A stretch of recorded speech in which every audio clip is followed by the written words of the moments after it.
ತ್ಯರ್ಪಕಾಯ ಕ್ಷಿತ್ಯಾಂ ಅತ್ಯಲ್ಪಭೃತ್ಯೇಷ್ವಪಿ ಕುಜನಕೃತೌ ಧತ್ಯಭೂತ್ಯಾಜಕಾಯ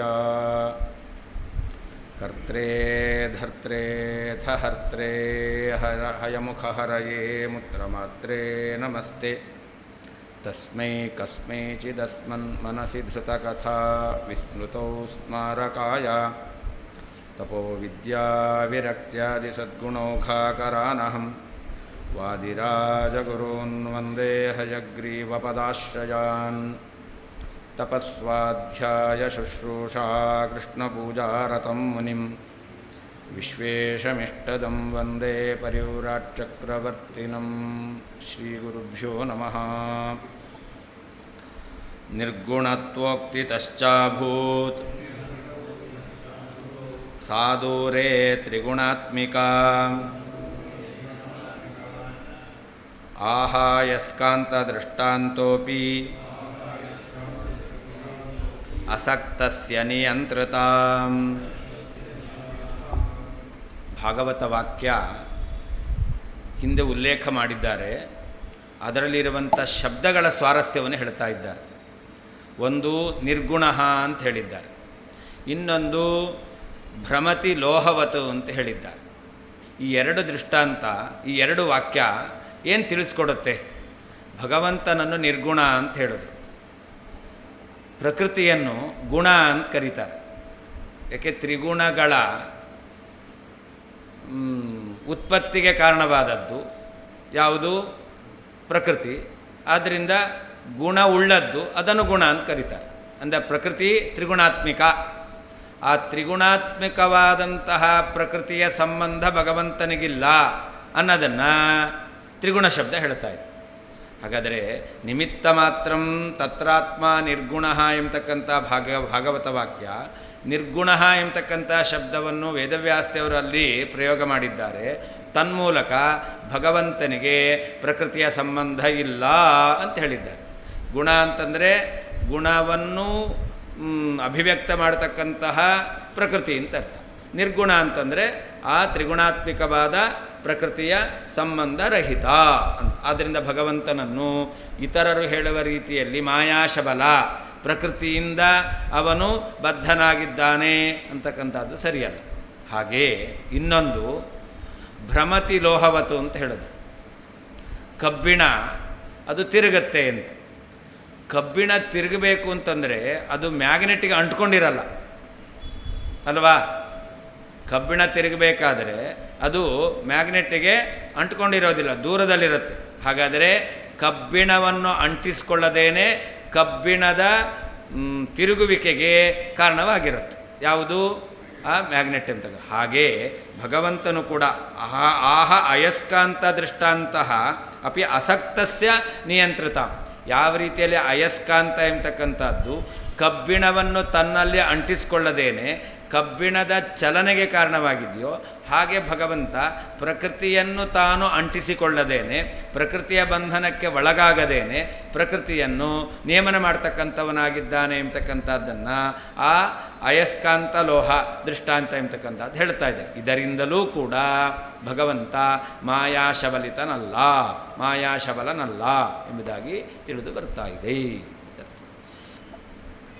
ನಿರ್ಗುಣತ್ವೋಕ್ತಿತಃ ನಿರ್ಗುಣ. ಅದ್ವೈತಿಗಳು ಸರ್ವಥಾ ಗುಣ ಇಲ್ಲ ಅಂತಾರೆ, ಭಗವಂತನಲ್ಲಿ ಗುಣವೇ ಇಲ್ಲ ಅಂತಾರೆ. ನಾವು ಭಗವಂತನಲ್ಲಿ ಈ ಸತ್ವರಜಸ್ತಮೋ ಗುಣಗಳಿಲ್ಲ, ಅವನಲ್ಲಿ ಜ್ಞಾನ ಆನಂದ ಈ ಗುಣಗಳೆಲ್ಲ ಇದೆ. ನಿರ್ಗುಣತ್ವೋಕ್ತಿತಃ ನಿರ್ಗುಣ ಎಂಬುದಾಗಿ ಹೇಳುವುದರಿಂದಲೂ ತ್ರಿಗುಣಾತ್ಮಿಕವಾದಂತಹ ಆ ಪ್ರಕೃತಿಯು ದೂರೇ ಅಭೂತ್, ಭಗವಂತನಿಂದ ದೂರದಲ್ಲೇ ಇದೆ ಅಂತಾಯಿತು. ಅಯಸ್ಕಾಂತ ದೃಷ್ಟಾಂತತೋಪಿ, ಅಯಸ್ಕಾಂತದ ದೃಷ್ಟಾಂತವೂ ಕೂಡ ಅಸಕ್ತಸ್ಯ, ಪ್ರಕೃತಿಯ ಸಂಬಂಧ ಇಲ್ಲದೇ ಇರತಕ್ಕಂಥ ಪರಮಾತ್ಮನಿಗೆ ನಿಯಂತ್ರಿತ, ಪ್ರಕೃತಿ ನಿಯಾಮಕತ್ವವನ್ನು ಹೇಳ್ತಾ ಇದೆ. ನಿರ್ಗುಣತ್ವೋಕ್ತಿತಃ ಈ ಭಾಗವತ ವಾಕ್ಯದಲ್ಲಿ ಭಗವಂತನನ್ನು ನಿರ್ಗುಣ ಎಂಬುದಾಗಿ ಹೇಳಿರುವುದರಿಂದ ತ್ರಿಗುಣಾತ್ಮಿಕ ಸತ್ವರಜಸ್ತಮೋ ಗುಣ ಸ್ವರೂಪವಾದಂತಹ ಆ ಪ್ರಕೃತಿಯು ದೂರೇ ಭಗವಂತನಿಂದ ದೂರದಲ್ಲಿರತಕ್ಕಂಥದ್ದು ಅಭೂತ್ ಆಯಿತು. ಅಯಸ್ಕಾಂತ ದೃಷ್ಟಾಂತತಃ ಅಯಸ್ಕಾಂತದ ದೃಷ್ಟಾಂತವನ್ನು ನೀಡಿರುವುದರಿಂದ ಅಸಕ್ತಸ್ಯ ಪ್ರಕೃತಿಯ ಸಂಬಂಧ ಇಲ್ಲದೇ ಇರತಕ್ಕಂತಹ ಪರಮಾತ್ಮನಿಗೆ ನಿಯಂತ್ರತ ಪ್ರಕೃತಿಯ ನಿಯಾಮಕತ್ವವು ನಿಯಾಮಕತ್ವವನ್ನು ಹೇಳ್ತಾ ಇದೆ. ಇಲ್ಲಿ ಅಂತಿದೆ, ಅದಕ್ಕೆ ಪ್ರಕೃತಿ ಅಂತ ಅರ್ಥ. ಪ್ರಕೃತಿ ನಿರ್ಗತ ಗುಣ ಯಸ್ಮಾತ್ ಸಹಿ ನಿರ್ಗುಣ. ಅಲ್ಲಿ ಹಿಂದೆ ಹೇಳಿದ್ರು ನಿಮಿತ್ತ ಮಾತ್ರಂ ಅಂತ. ತತ್ರಾತ್ಮ ನಿರ್ಗುಣ. ನಿರ್ಗುಣ ಅಲ್ಲಿಕ್ಕೇನರ್ಥ? ನಿರ್ಗತ ಗುಣಾ ಯಸ್ಮಾತ್, ಯಾರಿಂದ ಗುಣಗಳು ದೂರ ಆಗಿದ್ದಾವೋ, ಯಾರಿಗೆ ತ್ರಿಗುಣಗಳ ಸಂಬಂಧ ಇಲ್ಲವೋ ಅವನು ನಿರ್ಗುಣ. ಇಂದ ನಿರ್ಗತಾ ಗುಣಾ ಯಸ್ಮಾತ್ ಸಹಿ ನಿರ್ಗುಣ. ಗುಣಮಯ್ಯಾ ಪ್ರಕೃತೆ ನಿರ್ಗಮನಾಭಾವೇ ಕಥಂ ಕೇವಲಂ ಗುಣಾನಾಮೇವ ನಿರ್ಗಮನಂ. ಗುಣ ಇಲ್ಲ ಅಂತ ಹೇಳೋದು. ಈ ಬಿಳಿ ಬಣ್ಣ ಹೋಗಬೇಕು ಅಂತಂದರೆ ಬರೀ ಬಣ್ಣ ಹೋಗಲ್ಲ, ಬಟ್ಟೆಯನ್ನೇ ತೆಗೆದುಕೊಂಡು ಹೋಗಬೇಕು, ಆವಾಗ ಮಾತ್ರ ಈ ಬಿಳಿ ಬಣ್ಣ ಆ ಕಡೆ ಹೋಗುತ್ತೆ. ಹಾಗೆಯೇ ಪ್ರಕೃತಿಯ ಗುಣಗಳು ಸತ್ವರಜಸ್ತಮೋ ಗುಣಗಳು. ಭಗವಂತನಲ್ಲಿ ಸತ್ವರಜಸ್ತಮೋ ಗುಣಗಳ ಸಂಬಂಧ ಇಲ್ಲ ಅಂತಾದರೆ ಬರೀ ಗುಣ ಹೋಗಲ್ಲ, ಆ ಗುಣಗಳಿಗೆ ಆಶ್ರಯವಾಗಿರ್ತಕ್ಕಂತಹ ವಸ್ತು ಕೂಡ ಹೋಗಬೇಕು. ವಸ್ತು ಯಾವುದು? ಪ್ರಕೃತಿ. ಆದ್ದರಿಂದ ಭಗವಂತನಲ್ಲಿ ಸತ್ವರಜಸ್ತಮೋ ಗುಣಗಳಿಲ್ಲ ಅಂತ ಹೇಳಿರೋದ್ರಿಂದ ಪ್ರಕೃತಿ ಹೋಗಲಿಲ್ಲ ಅಂತಾದರೆ ಪ್ರಕೃತಿಯ ಗುಣವಾದಂತಹ ಸತ್ವರಜಸ್ತಮೋ ಗುಣಗಳು ದೂರ ಆಗಲಿಕ್ಕೆ ಸಾಧ್ಯ ಇಲ್ಲ. ಆದ್ದರಿಂದ ಭಗವಂತನಲ್ಲಿ ಗುಣ ಹೋಗಿದೆ, ಗುಣ ಇಲ್ಲ ಅಂತ ಹೇಳಿದ್ರಿಂದ ಆ ಗುಣಗಳಿಗೆ ಆಶ್ರಯವಾಗಿರ್ತಕ್ಕಂತಹ ಪ್ರಕೃತಿಯೂ ಇಲ್ಲ ಅಂತ ಹೇಳದಂತೆ ಆಯಿತು. ಗುಣಮಯ್ಯಾ ಪ್ರಕೃತೇ ನಿರ್ಗಮನಾಭಾವೇ, ಸತ್ವರಜಸ್ತಮೋ ಗುಣಗಳನ್ನು ಹೊಂದಿರುವ ಪ್ರಕೃತಿಯು ಭಗವಂತನಿಂದ ದೂರ ಆಗಲಿಲ್ಲ ಅಂತಾದರೆ ಕಥಂ ಕೇವಲಂ ಗುಣಾನಾಮೇವ ನಿರ್ಗಮನಂ. ಭಗವಂತನಿಂದ ತ್ರಿಗುಣಗಳು ಮಾತ್ರ ದೂರ ಆಗಲಿಕ್ಕೆ ಹೇಗೆ ಸಾಧ್ಯ? ಗುಣ ತಾನೇ ದೂರ ಆಗೋದಿಲ್ಲ, ಗುಣಿಯ ಜೊತೆಯಲ್ಲಿಯೇ ದೂರ ಆಗೋದು. ಗುಣಿ ದೂರ ಆದರೆ ಗುಣಿಯಲ್ಲಿರ್ತಕ್ಕಂಥ ಗುಣವು ದೂರವಾಗುತ್ತೆ. ಆದ್ದರಿಂದ ಪ್ರಕೃತಿ ದೂರ ಆಗಲಿಲ್ಲ ಅಂತಾದರೆ ಪ್ರಕೃತಿಯ ಗುಣವಾದ ಸತ್ವರಜಸ್ತಮೋ ಗುಣಗಳು ದೂರ ಆಗೋದು ಹೇಗೆ?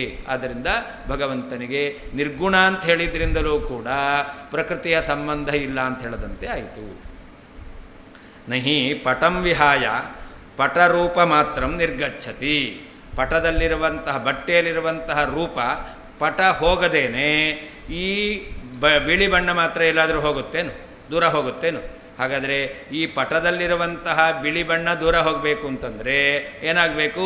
ಪಟದ ಜೊತೆಯಲ್ಲೇ ಹೋಗಬೇಕು. ಹಾಗಾದರೆ ಪಟ ದೂರ ಆಯಿತು ಅಂತಂದರೆ ಪಟದಲ್ಲಿರುವಂಥ ಬಿಳಿ ಬಣ್ಣವೂ ಕೂಡ ದೂರವಾಗುತ್ತೆ. ಹಾಗೆ ಭಗವಂತನಲ್ಲಿ ಗುಣಗಳ ಸಂಬಂಧ ಇಲ್ಲ ಅಂತಾದರೆ ಗುಣಗಳಿಗೆ ಆಶ್ರಯವಾಗಿರ್ತಕ್ಕಂತಹ ಪ್ರಕೃತಿಯ ಸಂಬಂಧವೂ ಇಲ್ಲ ಅಂತ ಆಗಬೇಕು. ಪ್ರಕೃತಿಯ ಸಂಬಂಧ ಇಲ್ಲ ಅಂತಾದರೆ ಭಗವಂತ ಗುಣ ಸಂಬಂಧ ಇಲ್ಲ ಅಂತ ಆಗ್ತಾನೆ ಅಂತ. ಅತಃ ನಿರ್ಗುಣತ್ವೋಕ್ತ್ಯ ಅಂತ. ನಿರ್ಗುಣ ಅಂತ ಹೇಳಿರೋದ್ರಿಂದಾಗಿ ಪ್ರಕೃತಿ ದೂರತಾಪಿ ಸಿದ್ಧ್ಯತೀತಿ ಭಾವ. ಭಗವಂತ ಪ್ರಕೃತಿಯಿಂದ ದೂರನಾದವನು, ಪ್ರಕೃತಿಯ ಸಂಬಂಧ ಇಲ್ಲದವನು, ಪ್ರಕೃತಿಯ ಬಂಧನ ಇಲ್ಲದವನು ಎಂಬುವಂಥ ಅರ್ಥ ಸಿದ್ಧವಾಗುತ್ತೆ. ಹಾಗೆ ಭ್ರಾಮ್ಯಮಾಣ ಲೋಹಸ್ಯ ಉಕ್ತತ್ವಾತ್ ಸ್ಥಳಾಂತರೆ ಗ್ರಾವಣೆ ನಮಸ್ತೆ ಗುಣಕರ್ಮ ಸಾಕ್ಷಿಣೆ ಇತಿ ಸ್ಪಷ್ಟಮುಕ್ತತ್ವಾಚ್ಚ ತನ್ನಿಮಿತ್ತ ಅಯಸ್ಕಾಂತ ಅಪಿ ಅರ್ಥಾದುಕ್ತ ಏವ ಅಂತ. ಅಲ್ಲಿ ಭ್ರಮತಿ ಲೋಹವತು ಅಂತ ಹೇಳಿದ್ದಾರೆ, ಸುತ್ತುವಂತಹ ಲೋಹವನ್ನು ಹೇಳಿದ್ದಾರೆ. ಸುತ್ತುವಂತಹ ಲೋಹವನ್ನು ಹೇಳಿದ್ದು ಅಯಸ್ಕಾಂತ ಹೇಳಿಲ್ಲಲ್ಲ. ಭಗವಂತ ಅಯಸ್ಕಾಂತದಂತೆ, ಜಗತ್ತು ಕಬ್ಬಿಣದಂತೆ. ಅಲ್ಲಿ ಭ್ರಮತಿ ಲೋಹವತು ಅಂತ ಹೇಳಿದ್ದಾರೆ. ಹಾಗಾದರೆ ಕಬ್ಬಿಣದಂತೆ ಅಂತ ಹೇಳಿದ್ದಾರೆ, ಅಲ್ಲಿ ಅಯಸ್ಕಾಂತದಂತೆ ಅಂತ ಹೇಳಿಲ್ಲಲ್ಲ ಅಂತಂದರೆ ಅದಕ್ಕೆ ಹೇಳ್ತಾರೆ ಭ್ರಮತಿ ಅಂತ ಹೇಳಿದ್ರಿಂದ ಅಲ್ಲಿ ಭ್ರಾಮ್ಯಮಾಣ ಲೋಹ ಸುತ್ತುವಂತಹ ಕಬ್ಬಿಣವನ್ನು ಹೇಳಿದ್ರಿಂದ ಕಬ್ಬಿಣದ ಸುತ್ತುವಿಕೆ ಯಾವಾಗ? ಅಯಸ್ಕಾಂತ ಇದ್ದಾಗ. ಅದರಿಂದಾಗಿ ಅಯಸ್ಕಾಂತವನ್ನು ಹೇಳದಂತೆ ಆಯಿತು. ಅಥವಾ ಸ್ಥಳಾಂತರೆ ಬೇರೆ ಕಡೆಯಲ್ಲಿ ಹೇಳಿದ್ದಾರೆ, ಗ್ರಾವಣೇ ನಮಸ್ತೆ ಗುಣಕರ್ಮ ಸಾಕ್ಷಿಣೇ ಅಂತ. ಗ್ರಾವಣ ಅಂದರೆ ಕಲ್ಲು, ಅಯಸ್ಕಾಂತ ಎಂಬತಕ್ಕಂಥದ್ದು ಒಂದು ಕಲ್ಲು. ಅಂತಹ ಗುಣಕರ್ಮಗಳಿಗೆ ಸಾಕ್ಷಿಯಾಗಿರ್ತಕ್ಕಂತಹ ಅಯಸ್ಕಾಂತ ರೂಪದಲ್ಲಿರುವ ನಿನಗೆ ನಮಸ್ತೆ ಅಂತ ಇನ್ನೊಂದು ಕಡೆಯಲ್ಲಿ ಹೇಳಿದ್ದಾರೆ. ಭಗವಂತನಿಗೆ ಹೇಳಬೇಕಾದರೆ ಅವನು ಅಯಸ್ಕಾಂತದಂತೆ ಇದ್ದಾನೆ ಅಂತ ಸ್ಪಷ್ಟ ಮುಕ್ತತ್ವಾಚ್ಚ ಸ್ಪಷ್ಟವಾಗಿ ಹೇಳಿರೋದ್ರಿಂದ ತನ್ನಿಮಿತ್ತ ಅಯಸ್ಕಾಂತೋಪಿ ಅರ್ಥಾದುಕ್ತ ಅಂತ. ಆದ್ದರಿಂದ ಆ ಭ್ರಮಣಕ್ಕೆ ಕಾರಣವಾಗಿರ್ತಕ್ಕಂತಹ ಅಯಸ್ಕಾಂತವನ್ನು ಅರ್ಥಾತ್ ಹೇಳದಂತೆ ಆಯಿತು. ಅತಃ ಅಯಸ್ಕಾಂತ ದೃಷ್ಟಾಂತೋಪಿ ಇತ್ಯುಕ್ತಂ. ಅಲ್ಲಿ ಹಿಂದಿನ ಶ್ಲೋಕದಲ್ಲಿ ಅಯಸ್ಕಾಂತ ಅಂತ ಹೇಳಿಲ್ಲ, ಆದರೆ ಮುಂದಿನ ಶ್ಲೋಕದಲ್ಲಿ ಈಗ ಅಯಸ್ಕಾಂತ ದೃಷ್ಟಾಂತ ಅಂತ ಹೇಳಿದ್ದಾರೆ. ಅಲ್ಲಿ ಅಯಸ್ಕಾಂತ ಶಬ್ದವೇ ಬರಲಿಲ್ಲ, ಭ್ರಮತಿ ಲೋಹವತ್ತು ಅಂತಿರೋದು. ಅಯಸ್ಕಾಂತ ದೃಷ್ಟಾಂತ ಅಂತ ಹೆಂಗೆ ಹೇಳ್ತೀರಾ ಅಂತಂದರೆ ಅರ್ಥಾತ್ ಅಯಸ್ಕಾಂತವನ್ನು ಹೇಳಿದಂತೆ ಆಯಿತು. ಆದ್ದರಿಂದ ಈ ಶ್ಲೋಕದಲ್ಲಿ ಅಯಸ್ಕಾಂತ ದೃಷ್ಟಾಂತೋಪಿ ಅಂತ ಹೇಳಿದ್ದಾರೆ. ಅಸಕ್ತಸ್ಯ ಕಾಂಸ್ಯ ಪಾತ್ರಸ್ಥ ಲೋಹಭ್ರಮಣ ಹೇತುಭೂತ ದೂರಸ್ಥ ಅಯಸ್ಕಾಂತವತ್ ಅಸಕ್ತಸ್ಯ ಪ್ರಕೃತ್ಯಾದಿಲೇಪರಹಿತಸ್ಯ ಅಂತ. ಅಸಕ್ತಸ್ಯ ಅಂತ ಹೇಳಿದ್ದಾರೆ. ಏನು? ಕಾಂಸ್ಯ ಪಾತ್ರಸ್ಥ ಲೋಹಭ್ರಮಣ ಹೇತುಭೂತ. ಕಂಚಿನ ಪಾತ್ರೆಯಲ್ಲಿ ಬಂಗಾರ ಇಡೋದು ಕಾಂಸ್ಯ ಪಾತ್ರ ಅಂತಂದರೆ ಕಂಚಿನ ಪಾತ್ರ. ಆ ಕಂಚಿನ ಪಾತ್ರೆಯಲ್ಲಿ ಲೋಹ ಯಾವುದು? ಕಬ್ಬಿಣವನ್ನು ಇಡೋದು. ಆಮೇಲೆ ಆ ಕಂಚಿನ ಪಾತ್ರೆಯಲ್ಲಿ ಇರತಕ್ಕಂತಹ ಆ ಕಬ್ಬಿಣ ಅದು ಸುತ್ತುತ್ತೆ. ಅದಕ್ಕೆ ಕಾರಣವಾಗಿರ್ತಕ್ಕಂಥದ್ದು ಯಾವುದು? ದೂರಸ್ಥ ಅಯಸ್ಕಾಂತ. ಆ ಕಂಚಿನ ಪಾತ್ರೆ ಒಳಗಡೆಯೇ ಅಯಸ್ಕಾಂತ ಇಲ್ಲ, ಅದು ದೂರದಲ್ಲಿದೆ. ದೂರದಲ್ಲಿ ಅಯಸ್ಕಾಂತ ಇಡೋದು, ಆ ಅಯಸ್ಕಾಂತರದಿಂದ ದೂರದಲ್ಲಿ ಕಂಚಿನ ಪಾತ್ರೆ ಇಟ್ಟು ಅದರ ಒಳಗಡೆ ಕಬ್ಬಿಣ ಇಡೋದು. ಅವಾಗೇನಾಯಿತು? ಅಯಸ್ಕಾಂತಕ್ಕೂ ಮತ್ತು ಕಬ್ಬಿಣಕ್ಕೂ ಸಂಬಂಧ ಇಲ್ಲ ಅಂತಾಯಿತು. ಆದರೆ ಆ ಅಯಸ್ಕಾಂತದ ಪ್ರಭಾವದಿಂದ ಕಬ್ಬಿಣ ಸುತ್ತುತ್ತೆ. ಹಾಗೆಯೇ ಅಸಕ್ತಸ್ಯ ಪ್ರಕೃತ್ಯಾದಿ ಲೇಪರಹಿತಸ್ಯ, ಭಗವಂತನೂ ಕೂಡ ಪ್ರಕೃತಿಯ ಸಂಬಂಧ ರಹಿತನಾಗಿದ್ದಾನೆ, ಪ್ರಕೃತಿಯ ಲೇಪ ಅವನಿಗಿಲ್ಲ. ಯದ್ಯಪಿ ಅಯಸ್ಕಾಂತವತ್ ನ ಬ್ರಹ್ಮಣ ದೂರಸ್ಥತ ವ್ಯಾಪ್ತತ್ವಾತ್ ತಥಾಪಿ ತತ್ಕೃತಲೇಪಾಭಾವಾತ್ ತಸ್ಥೋಪಿ ದೂರಸ್ಥ ಏವೇತಿ ಭಾವೇನ ಉಕ್ತಂ ಅಸಕ್ತಸ್ಯ ಇತಿ ಅಂತ.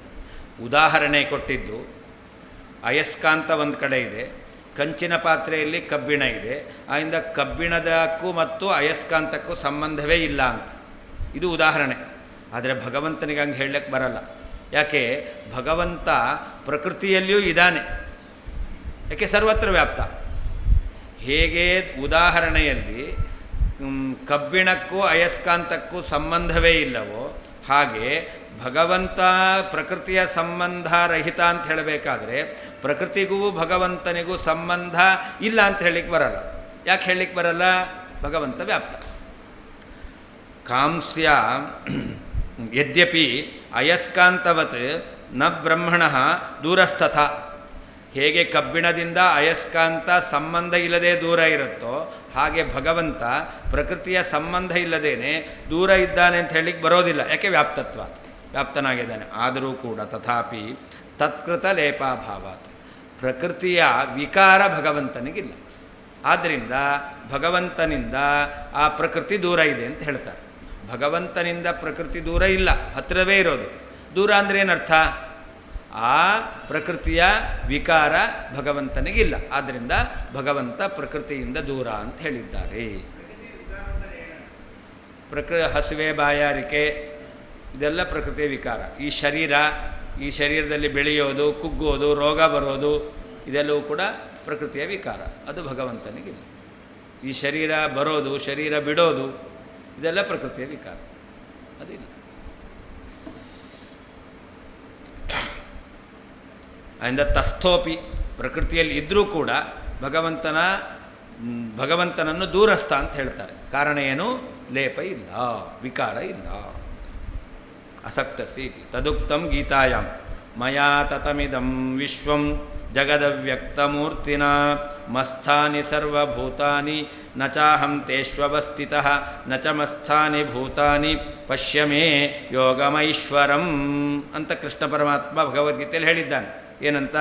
ಮಯಾ ತತಮಿದಂ ವಿಶ್ವಂ, ಈ ಜಗತ್ತೆಲ್ಲವೂ ಕೂಡ ನನ್ನಿಂದ ವ್ಯಾಪ್ತವಾಗಿದೆ. ಹಾಗಾದರೆ ಭಗವಂತ ವ್ಯಾಪ್ತ.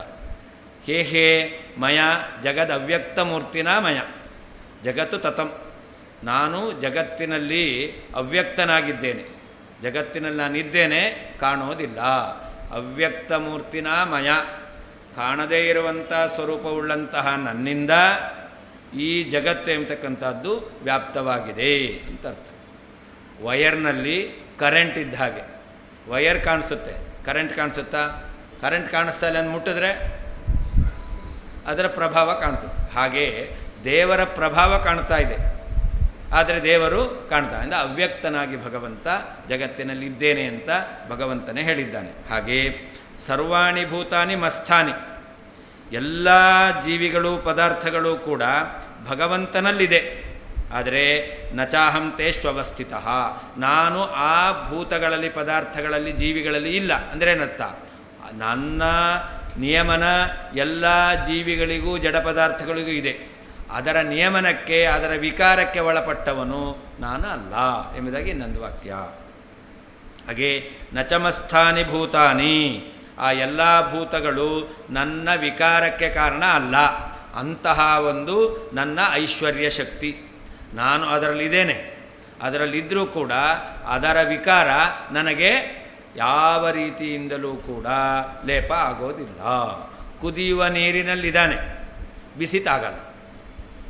ಕೈ ಇಟ್ರೇ ನಮಗೆ ಬಿಸಿ ಆಗುತ್ತೆ, ಹಾಗಲ್ಲ. ಭಗವಂತ ಬರೀ ಮುಟ್ಟದ ಅಂತಲ್ಲ, ಕುದಿಯುವಂತಹ ನೀರಿನಲ್ಲೇ ಇದ್ದಾನೆ, ಬೇಡ ಬೆಂಕಿಯಲ್ಲೇ ಇದ್ದಾನೆ.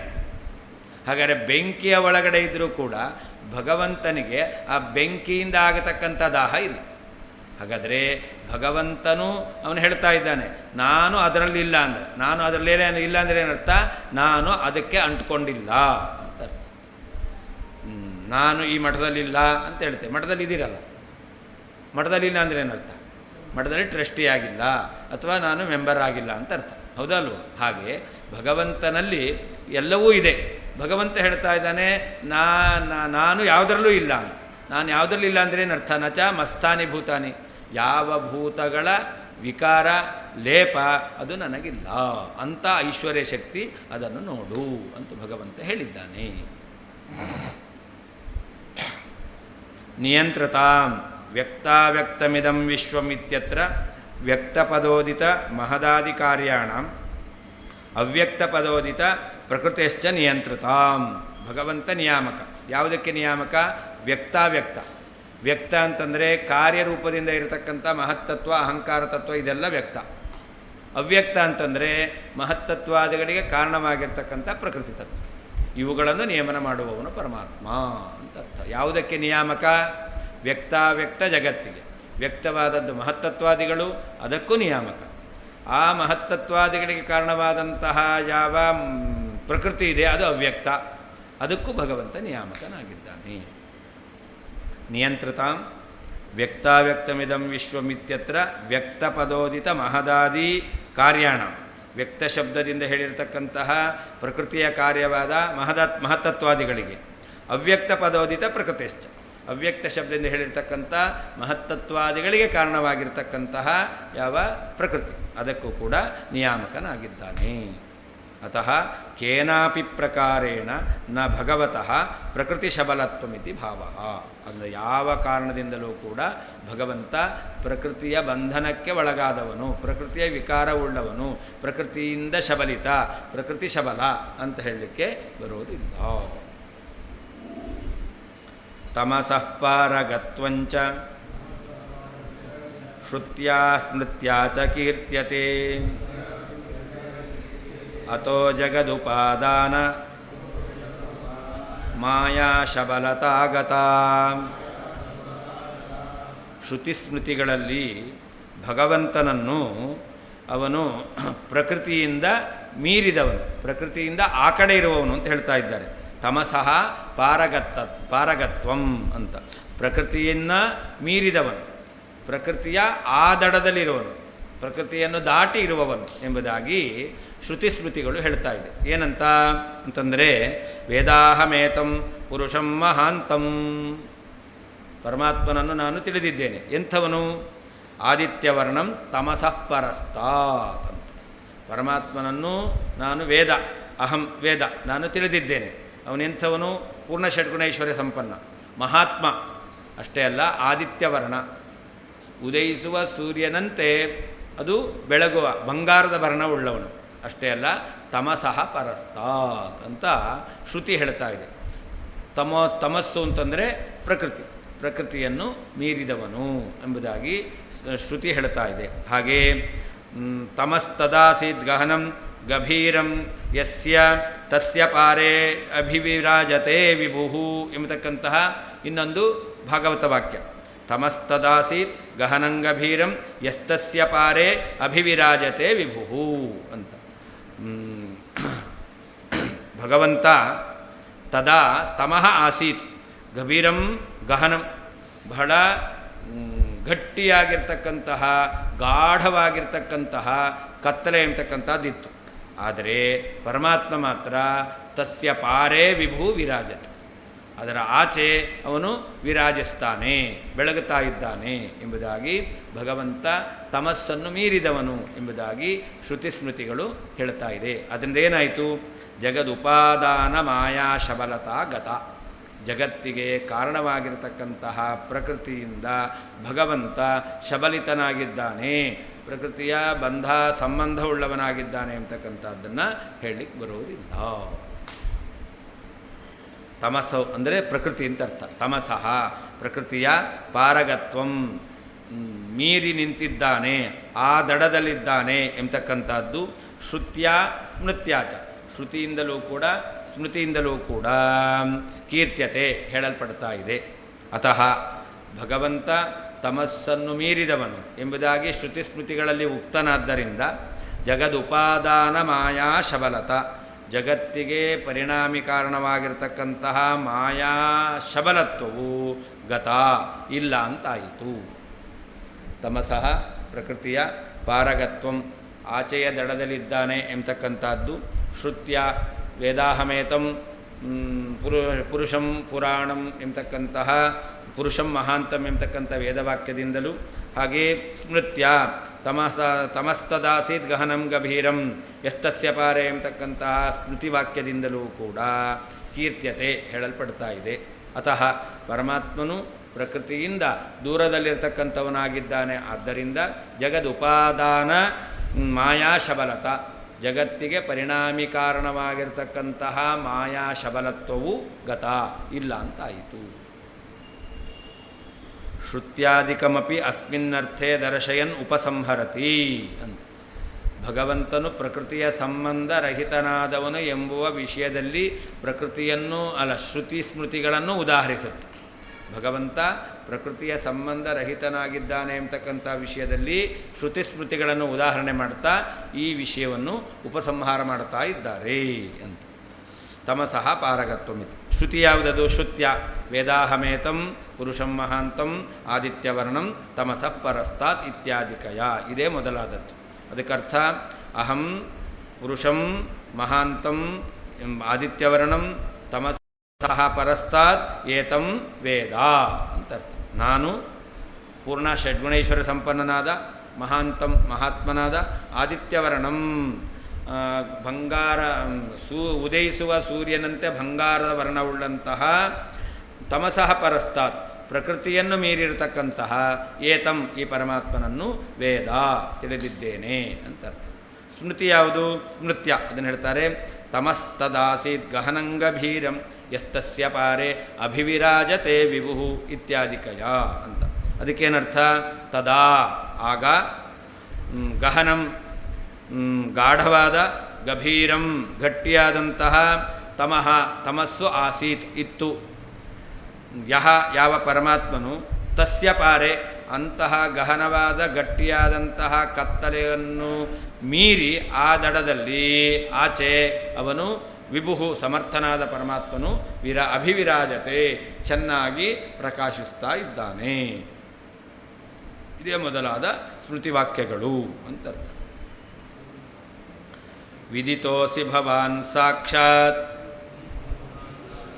ಪುರುಷಃ ಪ್ರಕೃತೇಃ ಪರಃ ಕೇವಲಾನುಭವಾನಂದ ಸ್ವರೂಪಃ ಸರ್ವಬುದ್ಧಿದೃಕೆ ಇತಿ ಭಾಗವತೆ ಕೃಷ್ಣಃ ಪ್ರಕೃತೇಃ ಪರ ಏವ ಸನ್ ಕೇವಲಾನುಭವಾನಂದ ರೂಪಸ್ಪಷ್ಟಂ ನಿರೂಪಿತಃ. ಹಾಗೆ ಭಗವಂತ ಭಾಗವತದಲ್ಲಿ ಅವನು ಪ್ರಕೃತಿಪರ ಎಂಬುದಾಗಿ ಸ್ತೋತ್ರ ಮಾಡಲ್ಪಟ್ಟಿದ್ದಾನೆ. ವಸುದೇವ ಭಗವಂತನ ರೂಪವನ್ನು ನೋಡಿದ. ಅವತಾರ ಮಾಡಿದಾಗ ಚತುರ್ಭುಜ, ಶಂಖಚಕ್ರ ಗದಾ ಪದ್ಮ ಕೈಯಲ್ಲಿ ಧಾರಣೆ ಮಾಡಿರುವ, ಕರ್ಣಕುಂಡಲ, ಪೀತಾಂಬರ, ಕಿರೀಟ ಇವುಗಳನ್ನು ಧಾರಣೆ ಮಾಡಿರತಕ್ಕಂತಹ ಭಗವಂತನನ್ನು ನೋಡಿ ಅವನನ್ನು ಸ್ತೋತ್ರ ಮಾಡ್ತಾನೆ. ಯಾರು? ವಸುದೇವ. ಆ ಸ್ತೋತ್ರ ಮಾಡಬೇಕಾದ್ರೆ ಅವನು ಹೇಳ್ತಕ್ಕಂಥ ಮಾತು ಏನಂತ? ವಿದಿತೋಸಿ ಭವಾನ್ ಸಾಕ್ಷಾತ್ ಪ್ರಕೃತೇ ಪರಃ ಅಂತ. ನೀನು ಸಾಕ್ಷಾತ್ ಕಣ್ಣಿಗೆ ಇರತಕ್ಕಂತಹ, ಕಣ್ಣೆ ಎದುರಿಗೆ ಇರತಕ್ಕಂತಹ ಪುರುಷ, ಪೂರ್ಣವಾಗಿರ್ತಕ್ಕಂತಹ ಷಡ್ಗುಣೈಶ್ವರ್ಯವನ್ನು ಹೊಂದಿರತಕ್ಕಂತಹ ಪ್ರಕೃತೇ ಪರಃ. ನೀನು ಪ್ರಕೃತಿಯನ್ನು ಮೀರಿದವನು. ನೇರವಾಗಿ ನೋಡ್ತಾ ಇದ್ದಾನೆ. ಸಾಕ್ಷಾತ್ತಾಗಿ ಕಾಣತಕ್ಕಂತಹ ನೀನು ಪ್ರಕೃತೇ ಪರಃ, ಪ್ರಕೃತಿಯ ಬಂಧ ರಹಿತನಾದವನು, ಪ್ರಕೃತಿಯಿಂದ ಆಚೆ ಇರುವವನು ಎಂಬುದಾಗಿ. ಅಷ್ಟೇ ಅಲ್ಲ, ಕೇವಲ ಅನುಭವಾನಂದ ರೂಪ, ಕೇವಲ ಅನುಭವ ಆನಂದ ರೂಪ ಅಂತ. ಜಡ ಮಿಶ್ರಿತವಲ್ಲದ ಅನುಭವ ಅಂದರೆ ಜ್ಞಾನ, ಆನಂದ ಅಂದರೆ ಸಂತೋಷ, ಜ್ಞಾನಾನಂದ ರೂಪಿಯಾದವನು ನೀನು ಎಂಬುದಾಗಿ. ಅಷ್ಟೇ ಅಲ್ಲ, ಸರ್ವ ಬುದ್ಧಿ ದೃಕ್, ಎಲ್ಲರ ಬುದ್ಧಿಯನ್ನು ತಿಳಿಯುವವನು. ಯಾರ್ಯಾರ ಬುದ್ಧಿಲಿ ಏನೇನಿದೆ, ಯಾರ್ಯಾರು ಏನೇನು ಬುದ್ಧಿಯಲ್ಲಿ ಆಲೋಚನೆ ಮಾಡ್ತಾರೆ, ಎಲ್ಲವನ್ನು ಭಗವಂತ ತಿಳಿತಾ ಇದ್ದಾನೆ. ಪರಬುದ್ಧೇರ ಅಪ್ರತ್ಯಕ್ಷತ್ವ. ಇನ್ನೊಬ್ಬರ ಬುದ್ಧಿಲಿ ಏನಿದೆ ಅಂತ ನಮಗೆ ಗೊತ್ತಾಗಲ್ಲ, ದೇವರಿಗೆ ಹಾಗಲ್ಲ. ದೇವರಿಗೆ ನಮ್ಮ ಬುದ್ಧಿಲಿ ಏನಿದೆ ಅಂತ ದೇವರಿಗೂ ಮೋಸ ಮಾಡ್ತೇವೆ ಅಂತಂದರೆ ಹಾಗಾಗೋದಿಲ್ಲ. ದೇವರಿಗೆ ಎಲ್ಲವೂ ಕೂಡ ತಿಳಿತಾ ಇದೆ. ಅಂದರೆ ಸರ್ವ ಬುದ್ಧಿ ದೃಕ್, ಎಲ್ಲರ ಜ್ಞಾನ ಬುದ್ಧಿಯನ್ನು ತಿಳಿಯುವವನು ಎಂಬುದಾಗಿ ವಸುದೇವ ಸ್ತೋತ್ರ ಮಾಡಿದ್ದಾನೆ. ಅದರಿಂದ ಏನು ಹೇಳದಂತೆ ಆಯಿತು? ಇತಿ ಭಾಗವತೆ ಕೃಷ್ಣ ಪ್ರಕೃತೇ ಪರಃ ಸನ್. ಭಗವಂತ ಪ್ರಕೃತಿಯನ್ನು ಮೀರಿದವನಾಗಿ, ಪ್ರಕೃತಿಯ ಸಂಬಂಧ ಇಲ್ಲದವನಾಗಿ ಅವನು ಕೇವಲ ಜ್ಞಾನಾನಂದ ರೂಪನಾಗಿದ್ದಾನೆ ಎಂಬುದಾಗಿ ಸ್ಪಷ್ಟಂ ನಿರೂಪಿತ. ಪ್ರಕೃತಿಯ ಸಂಬಂಧ ಇಲ್ಲ, ಜ್ಞಾನಾನಂದ ರೂಪಿಯಾಗಿದ್ದಾನೆ. ಅಂದರೆ ನಿರ್ಗುಣ ಅಂತ ಹೇಳ್ತಾರಲ್ಲ, ಅದಲ್ಲ. ಭಗವಂತನಲ್ಲಿ ಜ್ಞಾನಾನಂದ ಗುಣಗಳೇ ಇಲ್ಲ ಅಂತ ಹೇಳಿ ಬರಲ್ಲ. ಯಾಕೆ? ಕೇವಲ ಆನಂದ ಅನುಭವಾನಂದ ರೂಪ ಅಂತ ಹೇಳಿದ್ದಾರೆ. ಹಾಗೆ ಭಗವಂತನನ್ನು ಪ್ರಕೃತಿ ಪರ ಅಂತ ಹೇಳಿದ. ಅಂದರೆ ಮಾಯಾ ಶಬಲಿತ ಅಂತ ಅವ್ರು ಹೇಳ್ತಾರೆ, ಅದು ಕೂಡ ಹೇಳೋದು ಸರಿಯಲ್ಲ ಅಂತ. ಭವಾನ್, ನೀನು ಸಾಕ್ಷಾತ್ ಕಣ್ಣಿನ ಎದುರುಗಡೆ ಇರುವಂತಹ ಪುರುಷ, ಪೂರ್ಣ ಷಡ್ಗುಣೈಶ್ವರ್ಯ ಸಂಪನ್ನನಾದ ಪ್ರಕೃತೇ ಪರಃ, ಪ್ರಕೃತಿಯ ಸಂಬಂಧವನ್ನು ಮೀರಿದವನು, ಕೇವಲಾನುಭವಾನಂದ ರೂಪ, ಜಡ ಮಿಶ್ರಣವಿಲ್ಲದೆ ಇರತಕ್ಕಂಥ ಜ್ಞಾನಾನಂದ ರೂಪನಾದವನು, ಸರ್ವಬುದ್ಧಿ ದೃಕ್, ಎಲ್ಲರ ಬುದ್ಧಿಯನ್ನು ತಿಳಿಯುವವನು. ಇತಿ, ಈ ರೀತಿಯಾಗಿ ಭಾಗವತೆ, ಭಾಗವತದಲ್ಲಿ ಕೃಷ್ಣ, ಶ್ರೀಕೃಷ್ಣ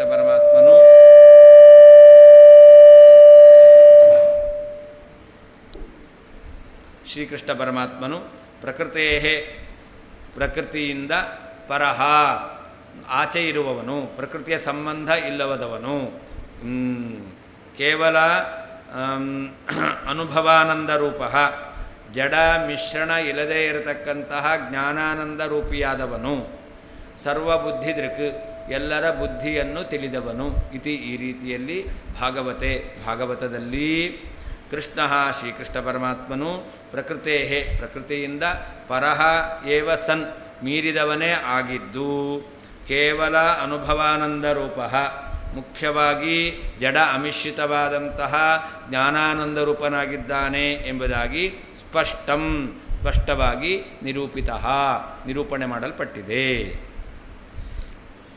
ಇದಾನಿಂ ಭಾಗವತ ಶ್ಲೋಕೇನ ಭಗವತಃ ದೇಹಸ್ಯಾಪಿ ಮಾಯಾಖ್ಯ ಪ್ರಕೃತಿ ಶಬಲತ್ವಂ ನಾಸ್ತಿ ಇತಿ ಉಪಪಾದಯತಿ. ಮುಂದಿನ ವಾಕ್ಯ ಏನು? ಭಾಗವತ ಶ್ಲೋಕದಿಂದ ಭಗವಂತನ ದೇಹವೂ ಕೂಡ ಮಾಯಾ ಶಬಲಿತ ಅಲ್ಲ. ಭಗವಂತನಿಗೆ ಮಾಯಾ ಸಂಬಂಧ ಇಲ್ಲ. ಅಷ್ಟೇ ಅಲ್ಲ, ಭಗವಂತನ ಶರೀರವೂ ಕೂಡ ಅದು ಮಾಯಾಖ್ಯ ಪ್ರಕೃತಿ ಶಬಲತ್ವಂ ನಾಸ್ತಿ. ಆ ದೇಹಕ್ಕೂ ಕೂಡ ಮಾಯಾ ಎಂಬತಕ್ಕಂತಹ ಪ್ರಕೃತಿಯ ಸಂಬಂಧ ಇಲ್ಲ ಎಂಬುದಾಗಿ ಭಗವಂತನ ಸ್ವರೂಪಕ್ಕೂ ಇಲ್ಲ, ಶರೀರಕ್ಕೂ ಇಲ್ಲ ಅನ್ನೋದನ್ನು ಈ ವಾಕ್ಯದಿಂದ ಹೇಳ್ತಾ ಇದ್ದಾರೆ. ವಿದಿತೋಸಿ ಇತಿ ಸ್ವದೃಷ್ಟಮದ್ಭುತಂ ರೂಪಂ ಶಿಶೋಸ್ತಸ್ಯ ಚತುರ್ಭುಜಂ ಇತ್ತಮಸ್ತೌತ್ಕಿಲ ಪಿತಾ ದೀಪ್ತಶ್ರೀವತ್ಸಕೌಸ್ತುಭಂ. ಹೀಗೆ ಪಿತಾ ಅಸ್ತೌತ್, ತಂದೆಯಾದಂತಹ ವಸುದೇವ ಭಗವಂತನನ್ನು ಸ್ತೋತ್ರ ಮಾಡಿದ್ದಾನೆ. ಹೇಗೆ, ಯಾವಾಗ? ಸ್ವದೃಷ್ಟಂ ತಸ್ಯ ಶಿಶೋಹೋ ಚತುರ್ಭುಜಂ ಅದ್ಭುತಂ ರೂಪಂ ಅಂತ. ತಾನು ನೋಡಿರ್ತಕ್ಕಂಥದ್ದು ಆ ಮಗುವಿನ ಅದ್ಭುತವಾದ ರೂಪ ಅಂತ. ತಮದ್ಭುತಂ ಅಂತ ಪ್ರಾರಂಭ ಆಗೋದು. ಭಗವಂತ ಅವತಾರ ಮಾಡಿದ ಅನ್ನೋದನ್ನು ಭಾಗವತ ಉಲ್ಲೇಖ ಮಾಡಬೇಕಾದ್ರೆ ತಮದ್ಭುತಂ ಬಾಲಕಂ ಅಂಬುಜೇಕ್ಷಣಂ ಚತುರ್ಭುಜಂ ಶಂಖ ಗದಾದ್ಯುಧಾಯುಧಂ ವಸುದೇವ ಐಕ್ಷತ. ವಸುದೇವ ಇಂತಹ ಅದ್ಭುತವಾದ ರೂಪವನ್ನು ನೋಡಿದ್ದಾನೆ. ಅದು ಅದ್ಭುತ ಯಾಕೆ? ಚತುರ್ಭುಜಂ, ಅದು 4 ಕೈಗಳಿಂದ ಕೂಡಿರ್ತಕ್ಕಂಥದ್ದು. ಅಷ್ಟೇ ಅಲ್ಲ, ಮತ್ತು ದೀಪ್ತ ಶ್ರೀವತ್ಸ ಕೌಸ್ತುಭಂ ಅಂತ, ಒಳ್ಳೆ ಹೊಳೆಯುವಂತಹ ಕೌಸ್ತುಭ, ಶ್ರೀವತ್ಸ ಮತ್ತು ಕೌಸ್ತುಭ ಈ ಮಣಿಗಳ ಪ್ರಭೆಯಿಂದ ಕೂಡಿರ್ತಕ್ಕಂಥದ್ದು. ಭಗವಂತ ಹುಟ್ಟಿ ಬರಬೇಕಾದ್ರೇ ಬ್ಯೂಟಿ ಪಾರ್ಲರ್ಗೆ ಹೋಗಿ ಬಂದಿದ್ದ. ಯಾಕೆ? ಎಲ್ಲ ಅಲಂಕಾರ ಮಾಡ್ಕೊಂಡು ಬಂದಿದ್ದ. ಹೋಗಿದ್ದ ಅವನು? ಇಲ್ಲಲ್ಲ. ಹಾಗಾದರೆ ಭಗವಂತನಲ್ಲಿ ಏತಾದೃಶ ಸ್ವರೂಪ ಎಂಬತಕ್ಕಂಥದ್ದು ಇದೆ. ಏತಾದೃಶ ಸ್ವರೂಪ ಭಗವಂತ ಅವತಾರ ಮಾಡಬೇಕಾದ್ರೆ, ಹುಟ್ಟಬೇಕಾದ್ರೇ ವ್ಯಕ್ತ ಮಾಡಿದ್ದಾನೆ ಅಂತಾದರೆ ಅವನೇನಾಗಬೇಕು? ಭಗವಂತ ಪ್ರಕೃತಿಯ ಸಂಬಂಧ ರಹಿತನಾದವನೇ ಆಗಬೇಕು. ಎಲ್ಲಿಯಾದರೂ ಮಗು ಹುಟ್ಟಬೇಕಾದ್ರೆ 4 ಕೈ ಇರುತ್ತಾ? ಇದ್ದರೆ ಅಪ್ಪ ಅಮ್ಮಂಗೆ ಭಯ ಆಗುತ್ತೆ. 2 ಕೈಯಾಗಿ ಹುಟ್ಟಿದ್ರೆ ತಮ್ಮ ಮಗು ಅಂತ ಹೇಳ್ಕೊತಾರೆ.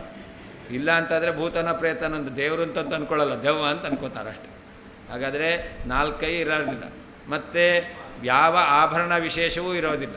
ವಸ್ತ್ರ ಕಿರೀಟ ಕುಂಡಲಾದಿಗಳು ಕೂಡ ಇರೋದಿಲ್ಲ. ಅದರಿಂದ ಭಗವಂತ ಏತಾದೃಶ ವಿಶಿಷ್ಟವಾಗಿರತಕ್ಕಂಥ ರೂಪವನ್ನು ಸ್ವೀಕಾರ ಮಾಡಿಕೊಂಡು ಅವನು ವಸುದೇವನಿಗೆ ದರ್ಶನವನ್ನು ಕೊಟ್ಟಿದ್ದಾನೆ. ಅಂತಹ ರೂಪವನ್ನು ನೋಡಿ ವಸುದೇವ ಕೇವಲಾನುಭವಾನಂದ ಸ್ವರೂಪ ಸರ್ವಬುದ್ಧಿದೃಕ್ ಪ್ರಕೃತೇ ಪರಃ ಎಂಬುದಾಗಿ ಸ್ತೋತ್ರ ಮಾಡಿದ್ದಾನೆ. ಪಿತಾ, ತಂದೆಯಾದ ವಸುದೇವನು, ಶಿಶೋಹೋ ಸ್ವದೃಷ್ಟಂ ತನ್ನಿಂದ ನೋಡಲ್ಪಟ್ಟಂತಹ, ತಸ್ಯ ಆಯಾವ ಶಿಶೋಹೋ ಶಿಶುವಿನ ಚತುರ್ಭುಜಂ 4 ಕೈಗಳಿಂದ ಕೂಡಿರುವಂತಹ, ಹಾಗೆ ದೀಪ್ತ ಶ್ರೀವತ್ಸ ಕೌಸ್ತುಭಂ ಹೊಳೆಯುವಂತಹ ಶ್ರೀವತ್ಸ ಕೌಸ್ತುಭಗಳಿಂದ ಕೂಡಿರುವಂತಹ ಅದ್ಭುತಂ ರೂಪಂ ಕೇವಲಾನುಭವಾನಂದ ರೂಪವನ್ನು ಇತ್ತಂ ಅಂತ ಹಿಂದೆ ವಿದಿತೋಸಿ ಭವಾನ್ ಸಾಕ್ಷಾತ್ ಪುರುಷಃ ಪ್ರಕೃತಿ ಪರಃ ಕೇವಲಾನುಭವಾನಂದ ಸ್ವರೂಪ ಸರ್ವಬುದ್ಧಿದೃಕ್ ಎಂಬತಕ್ಕಂತಹ ವಾಕ್ಯದಿಂದ ಅಸ್ತೌತ್ ಕಿಲ ಸ್ತೋತ್ರ ಮಾಡಿದ್ದಾನಷ್ಟೇ. ಪಿತಾ, ತಂದೆಯಾದ ವಸುದೇವನು, ಸ್ವದೃಷ್ಟಂ ತನ್ನಿಂದ ನೋಡಲ್ಪಟ್ಟಂತಹ, ತಸ್ಯ ಆ ಶಿಶೋಹೋ ಶಿಶುರೂಪದಲ್ಲಿರುವಂತಹ ಕೃಷ್ಣ ಪರಮಾತ್ಮನ, ಚತುರ್ಭುಜಂ 4 ಕೈಗಳಿಂದ ಕೂಡಿದ, ದೀಪ್ತ ಶ್ರೀವತ್ಸ ಕೌಸ್ತುಭಂ ಹೊಳೆಯುವಂತಹ ಶ್ರೀವತ್ಸ ಮತ್ತು ಕೌಸ್ತುಭಗಳಿಂದ ಕೂಡಿರ್ತಕ್ಕಂತಹ ಅದ್ಭುತಂ ರೂಪಂ ಅದ್ಭುತವಾದಂತಹ ರೂಪವನ್ನು ಇತ್ತಂ ಹಿಂದೆ ಹೇಳಿದ ರೀತಿಯಲ್ಲಿ ವಿದಿತೋಸಿ ಭವಾನ್ ಸಾಕ್ಷಾತ್ ಪುರುಷಃ ಪ್ರಕೃತಿ ಪರಃ ಕೇವಲ ಅನುಭವಾನಂದ ರೂಪ ಸರ್ವಬುದ್ಧಿದೃಕ್ ಎಂಬುದಾಗಿ ಅಸ್ತೌತ್ ಕಿಲ ಸ್ತೋತ್ರ ಮಾಡಿದ್ದಾನಷ್ಟೇ. ಸ್ವದೃಷ್ಟಂ ಅಂದರೆ ಸ್ವೇನ ವಸುದೇವೇನ ದೃಷ್ಟಂ, ತನ್ನಿಂದ ನೋಡಿದ್ದು. ತಾನು ಅಂದರೆ ಯಾರಲ್ಲಿ? ವಸುದೇವನಿಂದ ನೋಡಿದ ಅಂತ ಅರ್ಥ. ಇತ್ತಂ ಅಂದರೆ ಏನರ್ಥ? ಪ್ರಕೃತೇ ಪರತ್ವೇನ ಕೇವಲಾನುಭವಾನಂದ ಸ್ವರೂಪತ್ವೇನ ಭಗವಂತ ಪ್ರಕೃತಿಪರನಾಗಿದ್ದಾನೆ, ಜಡ ಅಮಿಶ್ರಿತವಾದ ಜ್ಞಾನಾನಂದ ರೂಪಿಯಾಗಿದ್ದಾನೆ ಎಂಬುದಾಗಿ ಸ್ತೋತ್ರ ಮಾಡಿದ್ದಾನೆ. ಅತೋ ಪ್ರಾಕೃತ ಏವಾಭೂತ್ ದಿವ್ಯಾಕಾರೋ ಹರೇರಸೌ ಜಡಾಮಿಶ್ರ ಸುಖಜ್ಞಾನಾತ್ಮಕ ಹಸ್ತ್ಯಾಂಗ್ಯುರೋ ಮುಖ. ಆದ್ದರಿಂದ ಪರಮಾತ್ಮ ಏನಾದ? ಅಪ್ರಾಕೃತ ಏವ ಅಭೂತ್. ಪರಮಾತ್ಮ ಪ್ರಕೃತಿಯ ಸಂಬಂಧ ಇಲ್ಲದೇ ಇರತಕ್ಕಂತಹ ಸ್ವರೂಪವುಳ್ಳವನು ಆಗ್ತಾ ಇದ್ದಾನೆ. ದಿವ್ಯಾಕಾರ, ಒಳ್ಳೆ ದಿವ್ಯವಾಗಿರ್ತಕ್ಕಂತಹ ಆಕಾರ ಭಗವಂತನಿಗೆ ಇದೆ ಅಂತ. ಎಂಥದ್ದದು? ಅದನ್ನು ಹೇಳ್ತಾರೆ ಜಡ ಅಮಿಶ್ರ. ಜಡದ ಮಿಶ್ರಣ ಇಲ್ಲದೇ ಇರತಕ್ಕಂತಹ ಸುಖಜ್ಞಾನಾತ್ಮಕ ಜ್ಞಾನಾನಂದಾತ್ಮಕವಾಗಿರ್ತಕ್ಕಂತಹ ಹಸ್ತ ಅಂಘ್ರಿ ಉರೋ ಮುಖ ಭಗವಂತನ ಕೈಗಳು ಅದೆಲ್ಲವೂ ಕೂಡ ಜಡ ಸಂಬಂಧ ಇಲ್ಲದೇ ಇರತಕ್ಕಂತಹ ಜಡ ಮಿಶ್ರಿತವಲ್ಲದೇ ಇರತಕ್ಕಂತಹ ಜ್ಞಾನಾನಂದಾತ್ಮಕವಾದದ್ದು. ಅಂಘ್ರಿ ಅಂತ ಕಾಲು ಕೂಡ ಜಡ ಮಿಶ್ರಣ ಇಲ್ಲದೇ ಇರತಕ್ಕಂತಹ ಜ್ಞಾನಾನಂದಾತ್ಮಕವಾದದ್ದು. ಉರಹ ಎದೆ ಅದು ಕೂಡ ಜಡ ಮಿಶ್ರಣ ಇಲ್ಲದೇ ಇರತಕ್ಕಂತಹ ಜ್ಞಾನಾನಂದಾತ್ಮಕವಾದದ್ದು. ಮುಖವೂ ಕೂಡ ಜಡ ಮಿಶ್ರಣ ಇಲ್ಲದೇ ಇರತಕ್ಕಂತಹ ಜ್ಞಾನಾನಂದಾತ್ಮಕವಾದದ್ದು. ಆದ್ದರಿಂದಾಗಿ ಪರಮಾತ್ಮನ ಆಕಾರ ಏನಾಯಿತು? ದಿವ್ಯಾಕಾರ ಅಪ್ರಾಕೃತ ಏವ. ಅವನಿಗೆ ಇತ್ತು ಚತುರ್ಭುಜ ಅಂತ ಹೇಳಿದ್ರು, ಕೈ ಇತ್ತೋ ಇಲ್ಲೋ? ಇತ್ತು. ಹಾಗಾದರೆ ಭಗವಂತನನ್ನು ಶ್ರೀವತ್ಸ ಕೌಸ್ತುಭ ಅಂತ ಹೇಳಿದರು. ಹಾಗಾದರೆ ಶ್ರೀವತ್ಸವನ್ನು ಎದೆಯಲ್ಲಿ ಇಟ್ಕೊಂಡಿದ್ದ, ಕೌಸ್ತುಭವನ್ನು ಕಂಠದಲ್ಲಿ ಇಟ್ಕೊಂಡಿದ್ದ. ಹಾಗಾದರೆ ಅವನಿಗೆ ಕುತ್ತಿಗೆ ಇತ್ತು, ಕೈ ಇತ್ತು, ಕಾಲಿತ್ತು, ತಲೆಯಲ್ಲಿ ಕಿರೀಟ ಇತ್ತು, ತಲೆ ಇತ್ತು. ಕಿರೀಟ ಇರಬೇಕಾ, ತಲೆ ಇರಬೇಕಲ್ಲ? ಹಾಗಾದರೆ ಭಗವಂತನಿಗೆ ಎಲ್ಲ ಅವಯವ ಇತ್ತು ಅಂತ ಹೇಳದಂತೆ ಆಯಿತು. ಕುಂಡಲವನ್ನು ಧಾರಣೆ ಮಾಡಿದ, ಮುಖ ಇತ್ತು ಅಂತ ಆಯ್ತಲ್ಲ, ಕಿವಿ ಇತ್ತು ಅಂತ ಆಯ್ತಲ್ಲ. ಹಾಗಾದರೆ ಎಲ್ಲ ಅವಯವಗಳು ಭಗವಂತನಿಗಿದೆ. ಆದರೆ ಆ ಆಕಾರ ಎಲ್ಲ ಎಂಥದ್ದು? ಮನುಷ್ಯನ ಆಕಾರದಂತೆ ಅಲ್ಲ, ಅದು ದಿವ್ಯಾಕಾರ, ದಿವ್ಯವಾದ ಆಕಾರ, ಅದು ಅಪ್ರಾಕೃತ. ಯಾವ ಪ್ರಕೃತಿಯ ಸಂಬಂಧ ಇಲ್ಲದೇ ಇರುವಂತಹ ಪ್ರಕೃತಿಯಿಂದ ಹುಟ್ಟಿದ ಮಹತ್ತತ್ವಾದಿಗಳಿಂದ ವಿಕಾರ ಆಗದೇ ಇರತಕ್ಕಂತಹ ದೇಹ ಸ್ವರೂಪ ಪರಮಾತ್ಮನದ್ದು ಎಂಬುದಾಗಿ ತಿಳಿದು ಬರ್ತಾ ಇದೆ.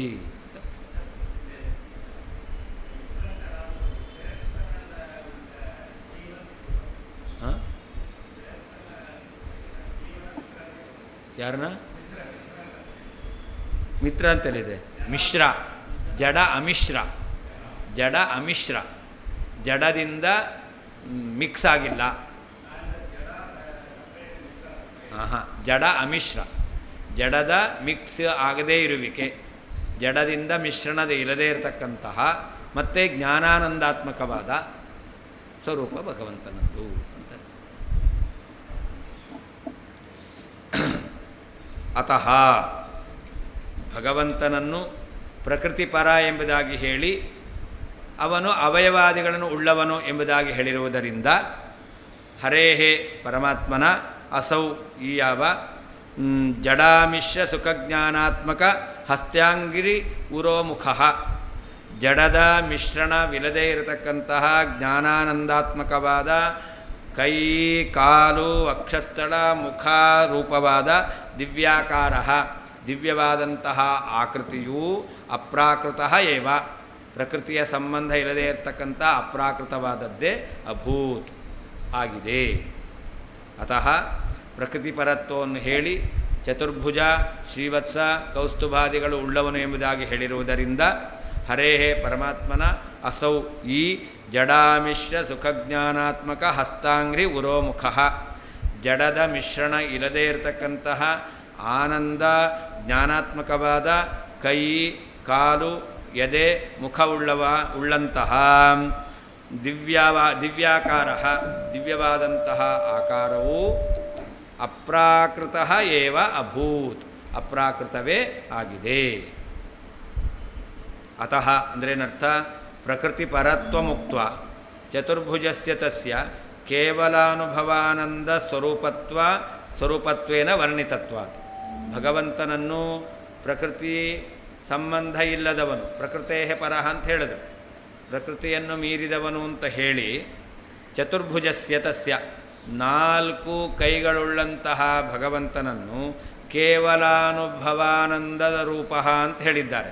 ಕೇವಲ ಜ್ಞಾನ ಆನಂದ ಸ್ವರೂಪತ್ವೇನ ವರ್ಣನೆ ಮಾಡಿದ್ದಾರೆ. ಆದ್ದರಿಂದ ಅತಃ ಅನ್ನೋದಕ್ಕೆ ಇಷ್ಟರ್ಥ. ಅವನಿಗೆ ಪ್ರಕೃತಿಯ ಸಂಬಂಧ ಇಲ್ಲ, ಪ್ರಕೃತಿಯನ್ನು ಮೀರಿದವನು ಅಂಥೇಳಿ, ನಾಲ್ಕು ಕೈ ಇದೆ ಅಂಥೇಳಿ ಅವನು ಜ್ಞಾನಾನಂದ ರೂಪಿಯೇ ಆಗಿದ್ದಾನೆ. ಜಡ ಅಮಿಶ್ರಿತವಾದ ಜ್ಞಾನಾನಂದ ರೂಪಿ ಅಂತ ಹೇಳಿದ್ರಿಂದ ಏನು ಸಿದ್ಧ ಆಯಿತು? ಕೇವಲ ಅನುಭವಾನಂದ ಇತ್ಯತ್ರ ಉಕ್ತ ಕೇವಲ ಪದಸ್ಯ ಅರ್ಥಮಃ ಜಡಾಮಿಶ್ರ ಇತಿ. ಕೇವಲಾನುಭವ ಆನಂದ ರೂಪ ಅಂತ ಹೇಳಿದ್ರಲ್ಲ, ಅಲ್ಲಿ ಕೇವಲ ಶಬ್ದಕ್ಕೇನರ್ಥ? ಅದನ್ನೇ ಜಡಾಮಿಶ್ರ ಅಂತ ಹೇಳ್ತಾ ಇದ್ದ. ಭಗವಂತನ ಶರೀರ ಇದೆಯಲ್ಲ, ಆಕಾರ ಇದೆಯಲ್ಲ, ಅದು ಕೇವಲ ಅಂತ ಸ್ವರೂಪ. ಸ್ವರೂಪ ಅಂದರೆ ದೇಹ, ಅದು ಕೇವಲ ಅಂದರೆ ಅಂದ್ರೇನು? ಜಡಾಮಿಶ್ರ, ಜಡದ ಮಿಶ್ರಣ ಇಲ್ಲ, ಪ್ರಕೃತಿಯ ಮಿಶ್ರಣ ಇಲ್ಲ. ಸ್ವರೂಪಪದೇನ ಹಸ್ತಪಾದಾದ್ಯಾಕಾರ ಶರೀರಮೇವ ಉಚ್ಯತೆ. ಹಿಂದೆ ಕೇವಲಾನುಭವಾನಂದ ಸ್ವರೂಪ ಅಂತ ಹೇಳಿದ್ರು. ಸ್ವರೂಪ ಶಬ್ದಕ್ಕೇನರ್ಥ ಅಂತಂದರೆ, ಸ್ವರೂಪ ಶಬ್ದದಿಂದ ಹಸ್ತ ಪಾದ ಮೊದಲಾಗಿರ್ತಕ್ಕಂತಹ ಆಕಾರವುಳ್ಳಂತಹ ಶರೀರವನ್ನೇ ಹೇಳ್ತಾ ಇದ್ದಾರೆ. ಹಸ್ತಪಾದಾದ್ಯಾಕಾರ ಶರೀರ, ಅದನ್ನು ಸ್ವರೂಪ ಶಬ್ದದಿಂದ ಹೇಳ್ತಾ ಇದ್ದಾರೆ. ಸ್ವರೂಪ ಮಾತ್ರ ಪರತ್ವೇ ದೃಶ್ಯಮಾನ ಆಕಾರಸ್ಯ ಆಪಾತೇನ ಪ್ರಕೃತೆ ಪರತ್ವರೂಪ ವಿಶೇಷಣಸ್ಯ ಅಸಂಬದ್ಧತ್ವಾಪಾತಾತ್ ಅಂತ. ಭಗವಂತನ ಸ್ವರೂಪ ಮಾತ್ರ ಅದು ಜ್ಞಾನಾನಂದಾತ್ಮಕವಾದದ್ದು.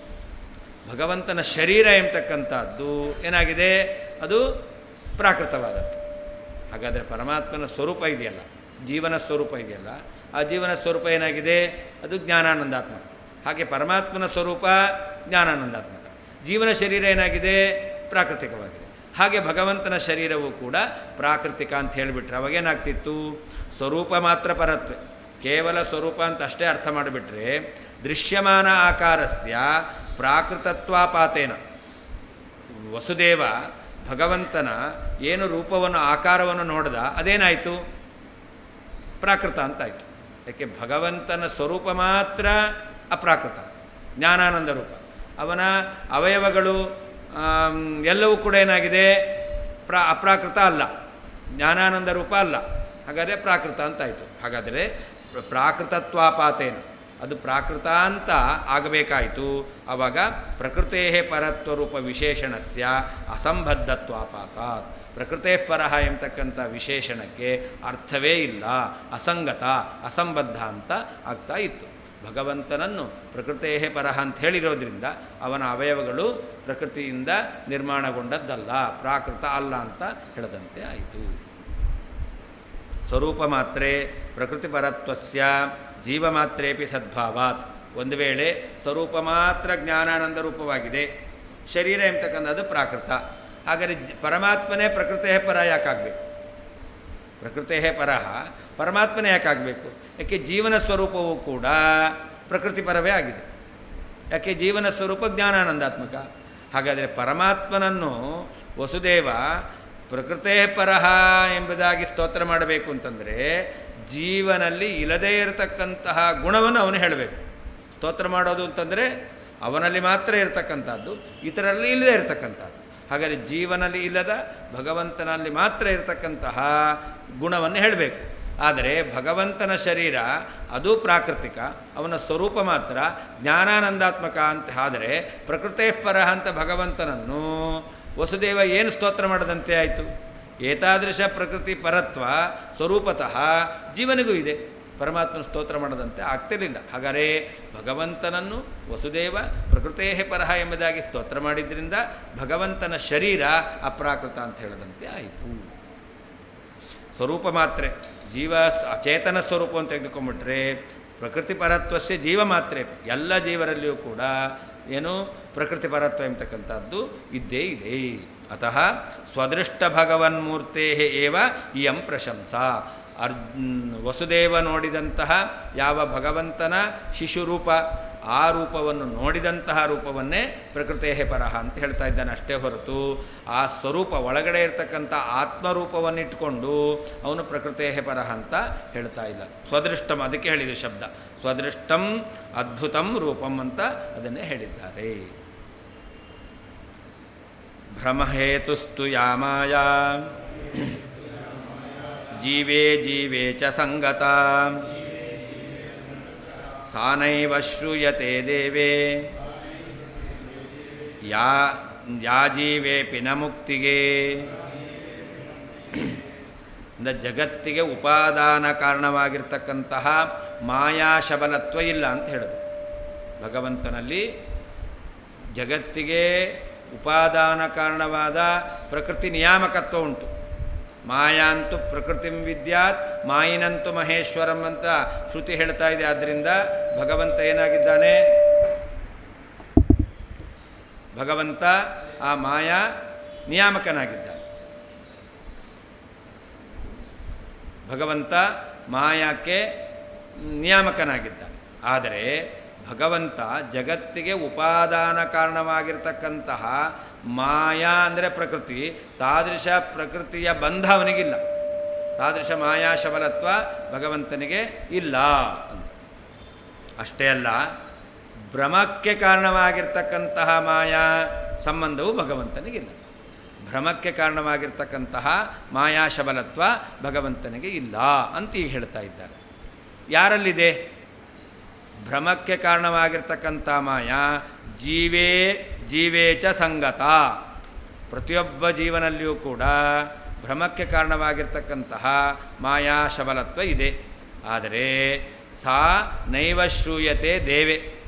ಕ್ರೀಡಾದಿಗುಣ ವಿಶಿಷ್ಟನಾದ ಭಗವಂತನಲ್ಲಿ ಈ ಭ್ರಮಕ್ಕೆ ಕಾರಣವಾಗಿರ್ತಕ್ಕಂತಹ ಮಾಯೆ ಎಲ್ಲಿಯೂ ಕೂಡ ಶ್ರುತಿಯಲ್ಲಿ ಉಕ್ತವಾಗಿಲ್ಲ. ನ ಶ್ರೂಯತೆ, ಎಲ್ಲಿಯೂ ಶ್ರುತಿ ಹೇಳಿಲ್ಲ. ಅಷ್ಟೇ ಅಲ್ಲ, ಅವ್ರು ಹೇಳ್ತಾರೆ ಭಗವಂತನಲ್ಲಿ ಇಲ್ಲ ಅಲ್ಲ, ಭಗವದ್ ಅನುಗ್ರಹದಿಂದ ಮೋಕ್ಷವನ್ನು ಪಡೆದಂತಹ ಮುಕ್ತನಾದ ಜೀವನಲ್ಲಿಯೇನೆ ಭ್ರಮಕ್ಕೆ ಕಾರಣವಾಗಿರ್ತಕ್ಕಂತಹ ಈ ಮಾಯಾ ಎಂಬತಕ್ಕಂಥದ್ದಿಲ್ಲ.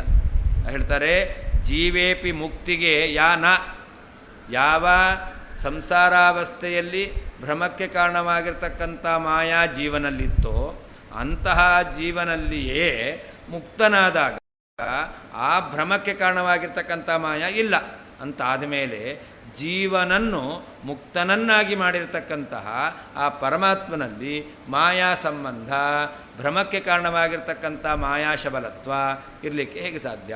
ಆದ್ದರಿಂದ ಭಗವಂತನಲ್ಲಿ ಜಗದುಪಾದಾನಭೂತವಾದ ಪ್ರಕೃತಿ ಶಬಲತ್ವವೂ ಇಲ್ಲ. ಜೀವರಿಗೆ ಭ್ರಮಕ್ಕೆ ಕಾರಣವಾಗಿರ್ತಕ್ಕಂಥ ಮಾಯಾ ಶಬಲತ್ವವೂ ಕೂಡ ಇಲ್ಲ.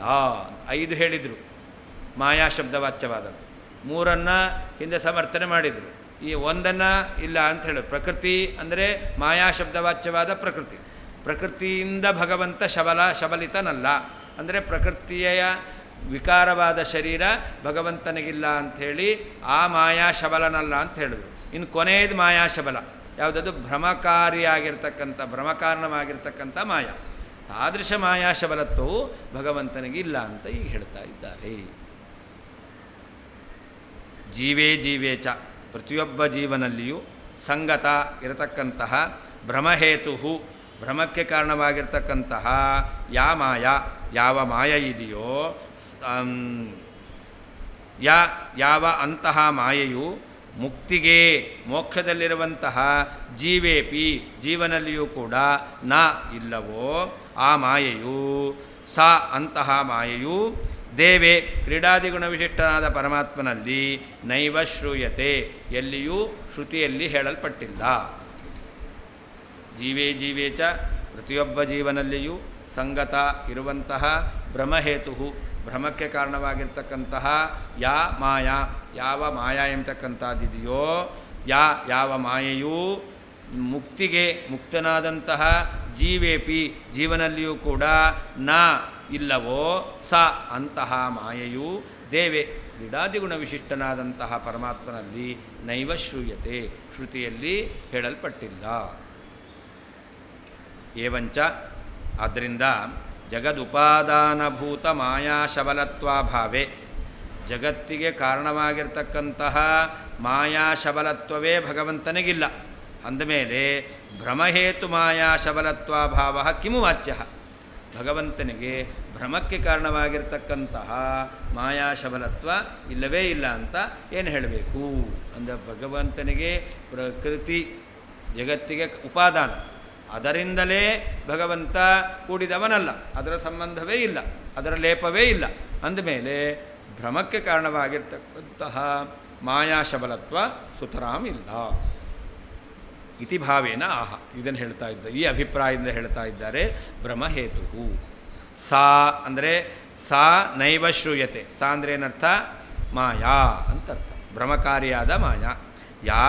ಭ್ರಮಕರೀ ಮಾಯಾ ಮುಕ್ತಿಗೆ ಜೀವೇಪಿ ಇತಿ ಸಂಬಂಧ. ಯಾವ ಭ್ರಮಕ್ಕೆ ಕಾರಣವಾಗಿರ್ತಕ್ಕಂಥ ಮಾಯಾ ಇದೆಯಲ್ಲ, ಅದು ಮುಕ್ತನಾದ ಜೀವನಲ್ಲೇ ಇಲ್ಲ. ಮುಕ್ತಿಯಲ್ಲಿ ಜೀವನಿಗೆ ಭ್ರಮೆ ಇದೆಯಾ?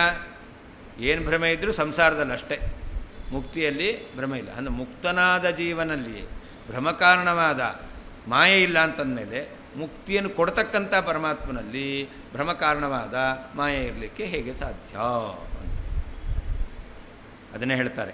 ಕಿಂ ಪುನರ್ನಿತ್ಯ ಮುಕ್ತೇಸ್ಮಿನ್ ಜಡಮಾಯಾನುಪದ್ರವ.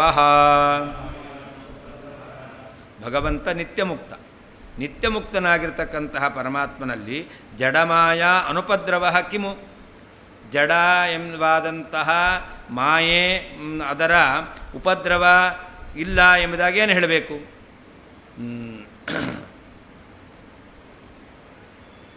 ಮುಕ್ತನಾದಂತಹ ಜೀವನಲ್ಲಿಯೇನೇ ಜಡವಾದಂತಹ ಮಾಯೆಯ ಉಪದ್ರವ ಇಲ್ಲ ಅಂತಂದ ಮೇಲೆ ಭಗವಂತನಲ್ಲಿ ಆ ಜಡವಾದ ಮಾಯೆಯಿಂದ ಉಪದ್ರವ ತೊಂದರೆ ಇಲ್ಲ ಅಂತ ಏನು ಹೇಳಬೇಕು?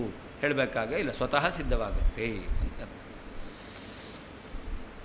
ನಿತ್ಯಮುಕ್ತೆ, ನಿತ್ಯಮುಕ್ತನಾದ ಅಸ್ಮಿನ್ ಈ ಪರಮಾತ್ಮನಲ್ಲಿ ಜಡಮಾಯ ಅನುಪದ್ರವ, ಜಡವಾದ ಮಾಯೆಯ ಉಪದ್ರವ ತೊಂದರೆ ಇಲ್ಲದೇ ಇರುವಿಕೆಯು ಕಿಂ ಪುನಃ ಹೇಳಬೇಕೇನು? ಹೇಳಬೇಕಾಗೇ ಇಲ್ಲ, ಸಿದ್ಧವೇ ಆಗುತ್ತೆ ಅಂತ ಅರ್ಥ. ನಿತ್ಯಮುಕ್ತೆ, ನಿತ್ಯಮುಕ್ತನಾದ ಅಸ್ಮಿನ್ ಈ ಪರಮಾತ್ಮನಲ್ಲಿ ಜಡಮಾಯ ಅನುಪದ್ರವ, ಜಡವಾದ ಪ್ರಕೃತಿಯ ತೊಂದರೆ ಇಲ್ಲದೇ ಇರುವಿಕೆ, ವಿಕಾರ ಇಲ್ಲದೇ ಇರುವಿಕೆ, ಅದನ್ನು ಕಿಂ ಪುನಃ ಹೇಳಬೇಕೇನು? ಹೇಳಬೇಕಾಗೇ ಇಲ್ಲ, ಸ್ವತಃ ಸಿದ್ಧವಾಗುತ್ತೆ.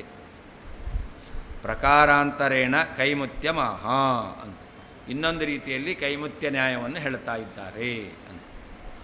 ಭ್ರಮಕರತೆಯ ಅತಿಕ್ರೂರಮಾಯಾಯ ಭಗವದ್ ಬಾಧನ ಅಸಮರ್ಥತ್ವೇ ಶಾಂತಾಯ ಜಗದುಪಾದಾನಭೂತ ಮಾಯಾಯ ತದ್ಬಾಧ ಅಸಾಮರ್ಥ್ಯಂ ಕಿಂ ವಾಚ್ಯಮಿತಿ ಭಾವ ಅಂತ. ಈ ಮಾಯ ಇದೆಯಲ್ಲ, ಅದು ಎರಡು, ಒಂದು ಭ್ರಮ ಕಾರಣವಾದದ್ದು, ಇನ್ನೊಂದು ಜಗತ್ತಿಗೆ ಕಾರಣವಾದದ್ದು. ಭ್ರಮ ಕಾರಣವಾಗಿರ್ತಕ್ಕಂತಹ ಮಾಯ ಇದೆಯಲ್ಲ, ಅದು ಅತ್ಯಂತ ಕ್ರೂರವಾದದ್ದು. ಏಕೆ? ಒಂದನ್ನು ಇನ್ನೊಂದನ್ನಾಗಿ ತೋರಿಸುತ್ತದೆ. ಆದ್ದರಿಂದ ಭ್ರಮಕ್ಕೆ ಕಾರಣವಾಗಿರ್ತಕ್ಕಂತಹ ಏನು ಮಾಯ ಇದೆಯಲ್ಲ, ಅತ್ಯಂತ ಕ್ರೂರವಾಗಿರ್ತಕ್ಕಂಥದ್ದು. ಅಂತಹ ಕ್ರೂರ ಸ್ವಭಾವ ಇರತಕ್ಕಂತಹ ಮಾಯೆಯೇ ಭಗವಂತನಿಗೆ ಬಾಧವನ್ನು ಉಂಟು ಮಾಡಲಿಲ್ಲ ಅಂತಂದ ಮೇಲೆ ಈ ಜಗತ್ತಿಗೆ ಉಪಾದಾನ ಕಾರಣವಾಗಿರ್ತಕ್ಕಂಥ ಮಾಯಾ ಶಬ್ದವಾಚ್ಯವಾದ ಪ್ರಕೃತಿ ಇದೆಯಲ್ಲ, ಅದು ಶಾಂತ ಸ್ವಭಾವ, ಅಷ್ಟು ಕ್ರೂರ ಅಲ್ಲ ಅದು. ಯಾವ ಭ್ರಮಕ್ಕೆ ಕಾರಣವಾಗಿರ್ತಕ್ಕಂಥ ಮಾಯದಲ್ಲಿ ಕ್ರೌರ್ಯ ಇದೆಯೋ ಅಂತಹ ಕ್ರೌರ್ಯ ಎಂಬತಕ್ಕಂಥದ್ದು ಎಲ್ಲಿಲ್ಲ? ಜಗತ್ತಿಗೆ ಉಪಾದಾನ ಕಾರಣವಾಗಿರ್ತಕ್ಕಂತಹ ಮಾಯಾ ಶಬ್ದವಾಚ್ಯವಾದ ಪ್ರಕೃತಿಯಲ್ಲಿಲ್ಲ. ಅದನ್ನು ಪ್ರಕೃತಿ ಏನಾಯಿತು? ಶಾಂತ ಆಯಿತು. ಅದರಿಂದ ಭ್ರಮ ಕಾರಣವಾಗಿರ್ತಕ್ಕಂಥ ಅತ್ಯಂತ ಕ್ರೂರವಾಗಿರ್ತಕ್ಕಂತಹ ಮಾಯೆಯೇ ಭಗವಂತನನ್ನು ತೊಂದರೆಗೊಳಿಸುವಂತಹ ಸಾಮರ್ಥ್ಯವನ್ನು ಹೊಂದಿಲ್ಲ ಅಂತಂದ ಮೇಲೆ ಶಾಂತವಾದಂತಹ ಯಾವ ಜಗತ್ತಿಗೆ ಉಪಾದಾನವಾಗಿರ್ತಕ್ಕಂತಹ ಮಾಯೆ ಎಂಬತಕ್ಕಂಥದ್ದಿದೆಯೋ ಅದರಿಂದ ಭಗವಂತನಿಗೆ ತೊಂದರೆ ಇಲ್ಲ ಅಂತೇನು ಹೇಳಬೇಕು ಅಂತ ಈ ರೀತಿಯಲ್ಲಿ ಕೈಮುತ್ಯ ನ್ಯಾಯದಿಂದ ಹೇಳ್ತಾ ಇದ್ದಾರೆ. ದೇಹಾದಿರೂಪ ಮಾಯಾಯ ಭ್ರಮಕರಮಾಯಾ ಮೂಲಂ ತದಭಾವೇ ಅಸ್ಯಾಪಿ ಅಭಾವ ಸುಸ್ತಃ ಇತ್ಯಪಿ ದ್ರಷ್ಟವ್ಯಂ ಅಂತ. ಈ ದೇಹಾದಿರೂಪ ಪ್ರಕೃತಿ ಬರಬೇಕು ಅಂತಾದರೆ ಏನು ಕಾರಣ? ನಿನ್ನೆ ಮನನ ಮಾಡಿದ ಹಾಗೆ ಅಜ್ಞಾನ ಕಾಮ ಕರ್ಮ ಸಹಿತನಾಗಿ ಜೀವ ಇದ್ದಾನೆ ಅಂತ. ಹಾಗಾದರೆ ಈ ಅಜ್ಞಾನಾದಿಗಳು ಬರಬೇಕು ಅಂತಾದರೆ ಆವಾಗ ಆ ಅಜ್ಞಾನ ಇದ್ರೇ ಏನು ಬರುತ್ತೆ? ದೇಹ ಬರುತ್ತೆ. ಹಾಗಾದರೆ ದೇಹಾದಿರೂಪ ದುಃಖಕ್ಕೆ ಕಾರಣವಾಗಿರ್ತಕ್ಕಂಥದ್ದು ದೇಹಾದಿಗಳು. ಹುಟ್ಟೋದು ಸಾಯೋದು ಇದೆಲ್ಲ ದೇಹದ ಮೂಲಕವೇ ಆಗೋದು, ಅದೇ ದುಃಖಕ್ಕೆ ಕಾರಣ. ಹುಟ್ಟು ಸಾವುಗಳೇ ದುಃಖ, ದೇಹದ ಪ್ರಾಪ್ತಿಯೇ ಹುಟ್ಟು, ದೇಹ ತ್ಯಾಗವೇ ಸಾವು.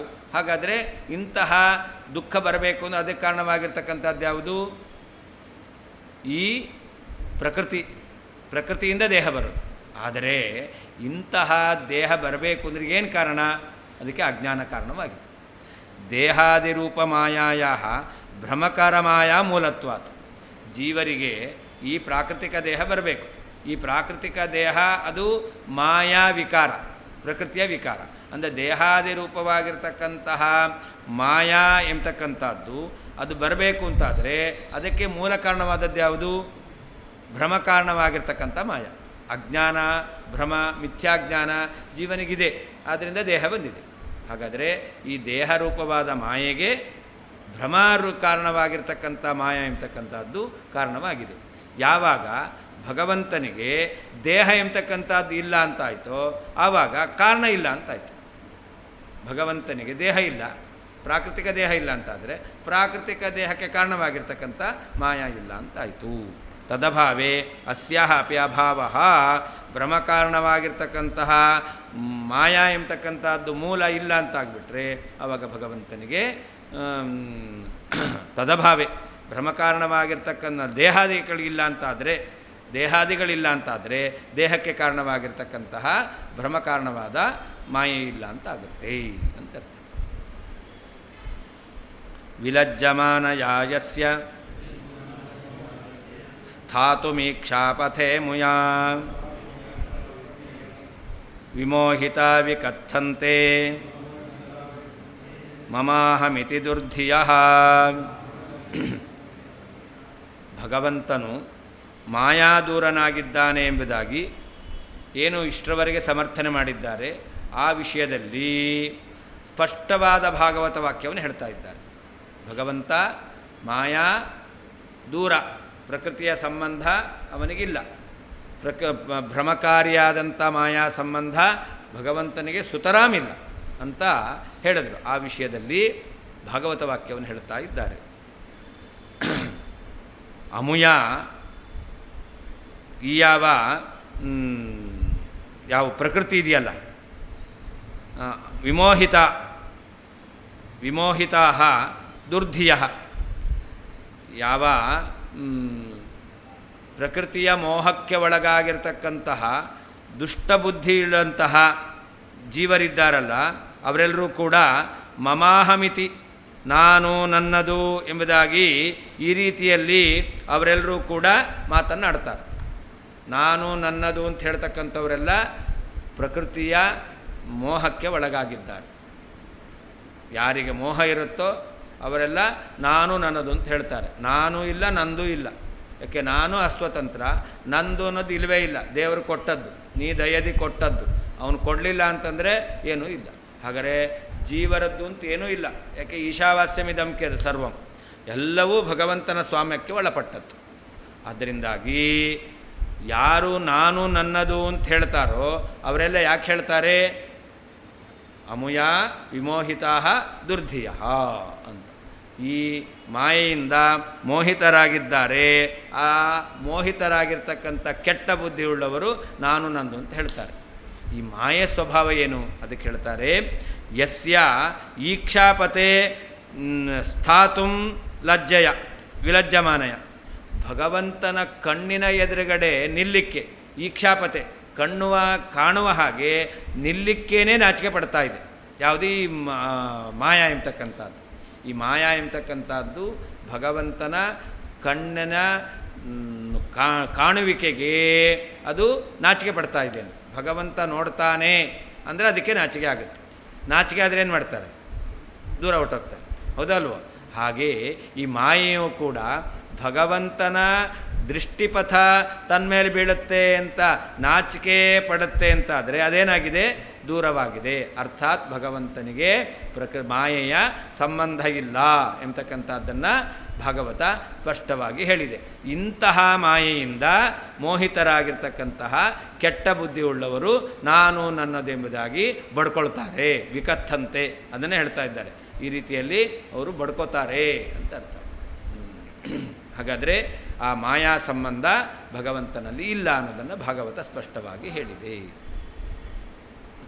ಯಸ್ಯ ಯಾವ ಪರಮಾತ್ಮನ ಈಕ್ಷಾಪಥೆ ದೃಷ್ಟಿಯ ಮಾರ್ಗದಲ್ಲಿ ಸ್ಥಾತುಂ ನಿಲ್ಲಲು ವಿಲಜ್ಜಮಾನಯ ನಾಚಿಕೆಯನ್ನು ಪಡತಕ್ಕಂತಹ ಅಮುಯ ಈ ಪ್ರಕೃತಿಯಿಂದ ವಿಮೋಹಿತಾ ಮೋಹಕ್ಕೆ ಒಳಗಾಗಿರ್ತಕ್ಕಂತಹ ದುರ್ಧಿಯ ಕೆಟ್ಟ ಬುದ್ಧಿ ಉಳ್ಳವರು ಮಮ ಅಹಂ ಇತಿ ನಾನು ನನ್ನದು ಎಂಬುದಾಗಿ ವಿಕಥಂತೆ ಅವರು ದರ್ಪದ ಮಾತು, ಅಹಂಕಾರದ ಮಾತನ್ನು ಆಡ್ತಾರೆ.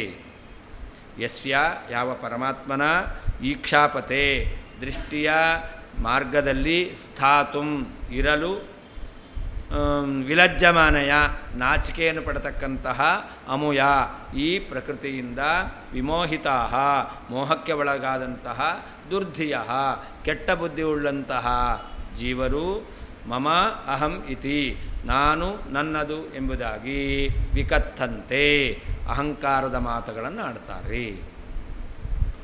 ಭಗವತಃ ಮಾಯಾದೂರತ್ವೇ ಸ್ಪಷ್ಟಾನಿ ಭಾಗವತ ವಾಕ್ಯಾನಿ ಆಹಾ ಅಂತ. ಭಗವಂತನು ಮಾಯಾ ದೂರನಾಗಿದ್ದಾನೆ, ಪ್ರಕೃತಿಯ ಸಂಬಂಧ ರಹಿತನಾಗಿದ್ದಾನೆ ಎಂಬ ವಿಷಯದಲ್ಲಿ ಸ್ಪಷ್ಟವಾದಂತಹ ಭಾಗವತ ವಾಕ್ಯವನ್ನು ಹೇಳ್ತಾ ಇದ್ದಾರೆ. ವಿಲಜ್ಜಮಾನಯ ಇತ್ಯಾದಿನ ಅಂತ. ಅಮುಯ ಅಂದ್ರೇನರ್ಥ? ಪ್ರಾಕ್ ಪ್ರಸ್ತುತಯ ಮಾಯಯ ಅಂತರ್ಥ. ಹಿಂದೆ ಪ್ರಕೃತವಾದಂತಹ ಯಾವ ಮಾಯೆಯಿಂದ ಅಂತರ್ಥ. ವಿಲಜ್ಜಮಾನಯ ಅಂತಂದರೆ ಭಗವಂತನ ಕಣ್ಣಿಗೆ ಬೀಳಲಿಕ್ಕೆ ನಾಚಿಕೆ ಪಡ್ತಕ್ಕಂತಹ ಅಮುಯ ಅಂದರೆ ಹಿಂದೆ ಪ್ರಕೃತವಾದ ಪ್ರಕೃತಿಯಿಂದ ಅಂತರ್ಥ. ನಮಸ್ತುಭ್ಯಂ ಭಗವತೆ ಬ್ರಹ್ಮಣೇ ಪರಮಾತ್ಮನೇ ನಯತ್ರ ಶ್ರೂಯತೆ ಮಾಯಾ ಲೋಕದೃಷ್ಟಿವಿಕಲ್ಪನಾ. ಭಗವಂತನಿಗೆ ನಮಸ್ಕಾರ ಅಂತ ಹೇಳ್ತಾ ಇದ್ದಾರೆ. ನಮಸ್ತುಭ್ಯಂ ಭಗವತೆ, ಷಡ್ಗುಣೈಶ್ವರ್ಯ ಸಂಪನ್ನನಾದ ನಿನಗೆ ನಮಸ್ಕಾರ ಅಂತ. ನೀನು ಯಾರು ಅಂತಂದರೆ ಬ್ರಹ್ಮಣೇ ಪರಮಾತ್ಮನೇ ಅಂತ. ನೀನು ಗುಣಪೂರ್ಣನಾಗಿದ್ದೀಯಾ ಮತ್ತು ಪರಮ ಆತ್ಮ ಸರ್ವೋತ್ತಮನಾದಂತಹ ಚೇತನನಾಗಿದ್ದೀಯಾ ಅಂಥೇಳಿ ಅವನ ಗುಣವನ್ನು ಹೇಳ್ತಾರೆ. ಲೋಕದೃಷ್ಟಿ ವಿಕಲ್ಪನಾ ಮಾಯಾ ಯತ್ರ ನ ಶ್ರೂಯತೆ ಅಂತ. ಯಾವ ಭಗವಂತನಲ್ಲಿ ಎಲ್ಲ ಜೀವರಿಗೆ ದೃಷ್ಟಿ ವಿಕಲ್ಪನ ಅನ್ಯಥಾ ಜ್ಞಾನವನ್ನು ಉಂಟು ಮಾಡತಕ್ಕಂತಹ ಮಾಯೆ ಭಗವಂತನಲ್ಲಿ ನ ಶ್ರೂಯತೆ, ಎಲ್ಲಿಯೂ ಶ್ರುತಿ ಎಂಬತಕ್ಕಂಥದ್ದು ಹೇಳಿಲ್ಲ. ಯಾರಲ್ಲಿ ಅಯಥಾರ್ಥ ಜ್ಞಾನವನ್ನು ಉಂಟು ಮಾಡತಕ್ಕಂಥ ಮಾಯೆಯ ಸಂಬಂಧವೇ ಇಲ್ಲವೋ ಅಂತಹ ಷಡ್ಗುಣೈಶ್ವರ್ಯ ಸಂಪನ್ನನಾದ ಗುಣಪೂರ್ಣನಾದ ಸರ್ವೋತ್ತಮನಾದ ನಿನಗೆ ನಮಸ್ಕಾರ ಅಂತ ಹೇಳ್ತಾರೆ. ಇದರಿಂದ ಏನು ಹೇಳಿದಂತಾಯಿತು? ಭಗವಂತನನ್ನು ಅಲ್ಲಿ ಹೇಳಿದ ಲೋಕದೃಷ್ಟಿ ವಿಕಲ್ಪನಾ ಮಾಯಾ ನ, ಇತರರಿಗೆ ಭ್ರಮಕ್ಕೆ ಕಾರಣವಾದ ಮಾಯಾ ಸಂಬಂಧ ಭಗವಂತನಿಗೆ ಇಲ್ಲ. ಆದ್ದರಿಂದ ಭಗವಂತ ಮಾಯಾಶಬಲಿತ, ಭ್ರಮಕ್ಕೆ ಕಾರಣವಾದ ಮಾಯಾ ಸಂಬಂಧವುಳ್ಳವನು ಅಂತ ಹೇಳಲಿಕ್ಕೆ ಬರುವುದಿಲ್ಲ. ಲೋಕದೃಷ್ಟಿ ವಿಕಲ್ಪನ, ಲೋಕ ಅಂದರೆ ಜೀವರು, ಜೀವರಿಗೆ ಅಯಥಾರ್ಥ ಜ್ಞಾನವನ್ನು ಉಂಟು ಮಾಡತಕ್ಕಂತಹ ಮಾಯೆಯು ಯತ್ರ ಯಾವ ಪರಮಾತ್ಮನಲ್ಲಿ ನ ಶ್ರೂಯತೆ ಶ್ರುತಿಯಿಂದ ಹೇಳಲ್ಪಟ್ಟಿಲ್ಲವೋ ಅಂತಹ ಭಗವತೆ ಷಡ್ಗುಣೈಶ್ವರ್ಯ ಸಂಪನ್ನನಾದ ಪರಮಾತ್ಮನೇ ಸರ್ವೋತ್ತಮನಾದ ಬ್ರಹ್ಮಣೇ ಗುಣಪೂರ್ಣನಾದ ತುಭ್ಯಂ ನಿನಗೆ ನಮಃ ನಮಸ್ಕಾರವು. ಲೋಕದೃಷ್ಟಿ ವಿಕಲ್ಪನ ಜೀವರಿಗೆ ಅಯಥಾರ್ಥ ಜ್ಞಾನವನ್ನು ಉಂಟು ಮಾಡತಕ್ಕಂತಹ ಮಾಯೆ ಎಂಬತಕ್ಕಂಥದ್ದು ಯತ್ರ ಯಾವ ಪರಮಾತ್ಮನಲ್ಲಿ ನ ಶ್ರೂಯತೆ ಶ್ರುತಿಯಿಂದ ಹೇಳಲ್ಪಟ್ಟಿಲ್ಲವೋ ಅಂತಹ ಭಗವತೆ ಷಡ್ಗುಣೈಶ್ವರ್ಯ ಸಂಪನ್ನನಾದ ಬ್ರಹ್ಮಣೇ ಗುಣಪೂರ್ಣನಾದ ಪರಮಾತ್ಮನೇ ಸರ್ವೋತ್ತಮನಾದ ತುಭ್ಯಂ ನಿನಗೆ ನಮಃ ನಮಸ್ಕಾರವು. ಲೋಕದೃಷ್ಟಿ ವಿಕಲ್ಪನ ಅದಕ್ಕೇನರ್ಥ? ಲೋಕಾನಾಂ ಜೀವಾನಾಂ ಅಂತರ್ಥ. ಲೋಕ ಅಂದರೆ ಜೀವರು ಅಂತರ್ಥ. ದೃಷ್ಟಿಂ ವಿಕಲ್ಪಯತಿ, ದೃಷ್ಟಿಯನ್ನು ತಪ್ಪಾಗಿ ಮಾಡ್ತಾ ಇದೆ, ಭ್ರಮವುಳ್ಳವನ್ನಾಗಿ ಮಾಡ್ತಾ ಇದೆ. ದೃಷ್ಟಿಂ ಅಂದರೆ ನೋಟ, ಅದನ್ನು ವಿಕಲ್ಪಯತಿ ಭ್ರಮವುಳ್ಳದ್ದನ್ನಾಗಿ ಮಾಡ್ತಾ ಇದೆ ಅಂತ ಲೋಕದೃಷ್ಟಿ ವಿಕಲ್ಪನ ಅಂದರೆ ಜೀವರ ಭ್ರಮಕ್ಕೆ ಕಾರಣವಾದದ್ದು ಎಂಬುದಾಗಿ ಅರ್ಥ ಅಂತರ್ಥ. ತ್ವಮಾದ್ಯ ಪುರುಷ ಸಾಕ್ಷಾತ್ ಈಶ್ವರ ಪ್ರಕೃತೆ ಪರಃ ಮಾಯಾಂ ಯುಧಸ್ಯ ಚಿಚ್ಛಕ್ತ್ಯ ಕೈವಲ್ಯೇ ಸ್ಥಿತ ಆತ್ಮನಿ. ಭಗವಂತನ ಸ್ವರೂಪ ಏನು ಅದನ್ನು ಹೇಳ್ತಾ ಇದ್ದಾರೆ. ತ್ವಂ ಆದ್ಯ ಪುರುಷ ಅಂತ. ಪರಮಾತ್ಮ ಇದ್ದಾನಲ್ಲ ಅವನು ಸೃಷ್ಟಿಗಿಂತ ಮೊದಲಿದ್ದಂತಹ ಪುರುಷ. ಉಳಿದೆಲ್ಲ ಜೀವರು ಸೃಷ್ಟಿಗೆ ಬರ್ತಾ ಇದ್ದಾರೆ, ಸೃಷ್ಟಿಗೆ ಬಂದ ಮೇಲೆ ಅವರಿರತಕ್ಕಂಥವ್ರು. ಪರಮಾತ್ಮ ಆದ್ಯ, ಎಲ್ಲರೂ ಸೃಷ್ಟಿಯನ್ನು ಹೊಂದಕ್ಕಿಂತ ಮೊದಲೇ ಇರತಕ್ಕಂತಹ ವ್ಯಕ್ತಿ ನೀನು. ಅಷ್ಟೇ ಅಲ್ಲ, ಪುರುಷ ಪೂರ್ಣ ಷಡ್ಗುಣ ಐಶ್ವರ್ಯ ಸಂಪನ್ನನಾಗಿರ್ತಕ್ಕಂಥವನು ನೀನು. ಹಾಗೆಯೇ ಭಗವಂತ ಇದ್ದಾನಲ್ಲ, ಅವನು ಪ್ರಕೃತೇ ಪರಃ ಈಶ್ವರ ಅಂತ.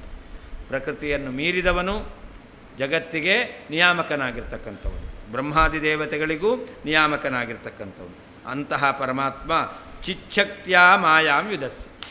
ಭಗವಂತ ತನ್ನ ಚೇತನ ರೂಪ ಸ್ವರೂಪಭೂತವಾಗಿರ್ತಕ್ಕಂಥ ಶಕ್ತಿಯಿಂದ ಮಾಯೆಯ ಸಂಬಂಧವನ್ನು ಕಳ್ಕೊಂಡಿದ್ದಾರೆ. ಮಾಯಾಂ ವಿದಸ್ಯ, ಮಾಯೆಯನ್ನು ತಿರಸ್ಕಾರ ಮಾಡಿ ಕೈವಲ್ಯೇ ಆತ್ಮನಿ ಸ್ಥಿತಃ. ಭಗವಂತ ಕೇವಲ, ಹಿಂದೆ ಹೇಳಿದರು, ಕೇವಲ ಅಂದ್ರೇನು?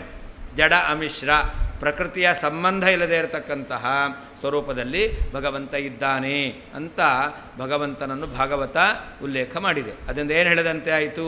ಭಗವಂತನಿಗೆ ಮಾಯಾ ಶಬಲಿತತ್ವ ಇಲ್ಲ ಅಂತ ಹೇಳದಂತೆ. ಮಾಯಾಂ ಯುಧಸ್ಯ, ಭಗವಂತ ಈ ಜೀವರಿಗೆ ಅಯಥಾರ್ಥಕ್ಕ ಜ್ಞಾನಕ್ಕೆ ಕಾರಣವಾಗಿರ್ತಕ್ಕಂಥ ಮಾಯೆಯನ್ನು ತನ್ನ ಸ್ವರೂಪ ಜ್ಞಾನ ಶಕ್ತಿಯಿಂದ ದೂರ ಮಾಡಿಕೊಂಡಿದ್ದಾನೆ. ಭ್ರಮ ಬರೋದು ಯಾವಾಗ?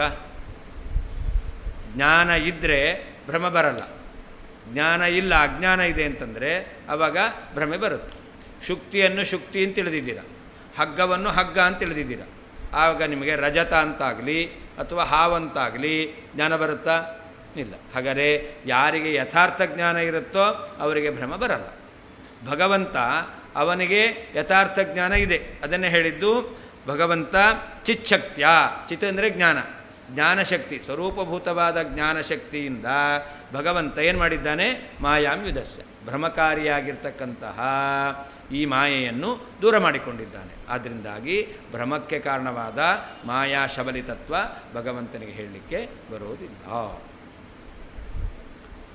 ತ್ವಂ, ನೀನು ಆದ್ಯ, ಸೃಷ್ಟಿಗಿಂತ ಮೊದಲಿದ್ದವನು, ಪುರುಷಃ, ಪೂರ್ಣ ಐಶ್ವರ್ಯ ಸಂಪನ್ನನಾದವನು, ಸಾಕ್ಷಾತ್, ಸಾಕ್ಷಾತ್ತಾಗಿ, ಪ್ರಕೃತಿ ಈಶ್ವರ, ಜಗತ್ತಿಗೆ ನಿಯಾಮಕನು, ಪ್ರಕೃತೇ, ಪ್ರಕೃತಿಗೆ ಪರಃ, ದೂರದಲ್ಲಿರುವವನು, ಪ್ರಕೃತಿಯಿಂದ ದೂರದಲ್ಲಿರುವವನು, ಚಿಚ್ಛಕ್ತಿಯ, ಜ್ಞಾನಶಕ್ತಿ, ಸ್ವರೂಪಭೂತವಾದ ಜ್ಞಾನಶಕ್ತಿಯಿಂದ ಮಾಯಾಂ, ಭ್ರಮಕಾರಕವಾದ ಮಾಯೆಯನ್ನು ವಿಧಸ್ಯ, ದೂರ ಮಾಡಿಕೊಂಡು, ಕೈವಲ್ಯೇ, ಜಡ ಅಮಿಶ್ರಿತವಾಗಿರ್ತಕ್ಕಂತಹ ಆತ್ಮನಿ, ಸ್ವರೂಪದಲ್ಲಿ ಸ್ಥಿತಃ ಇದ್ದೀಯ.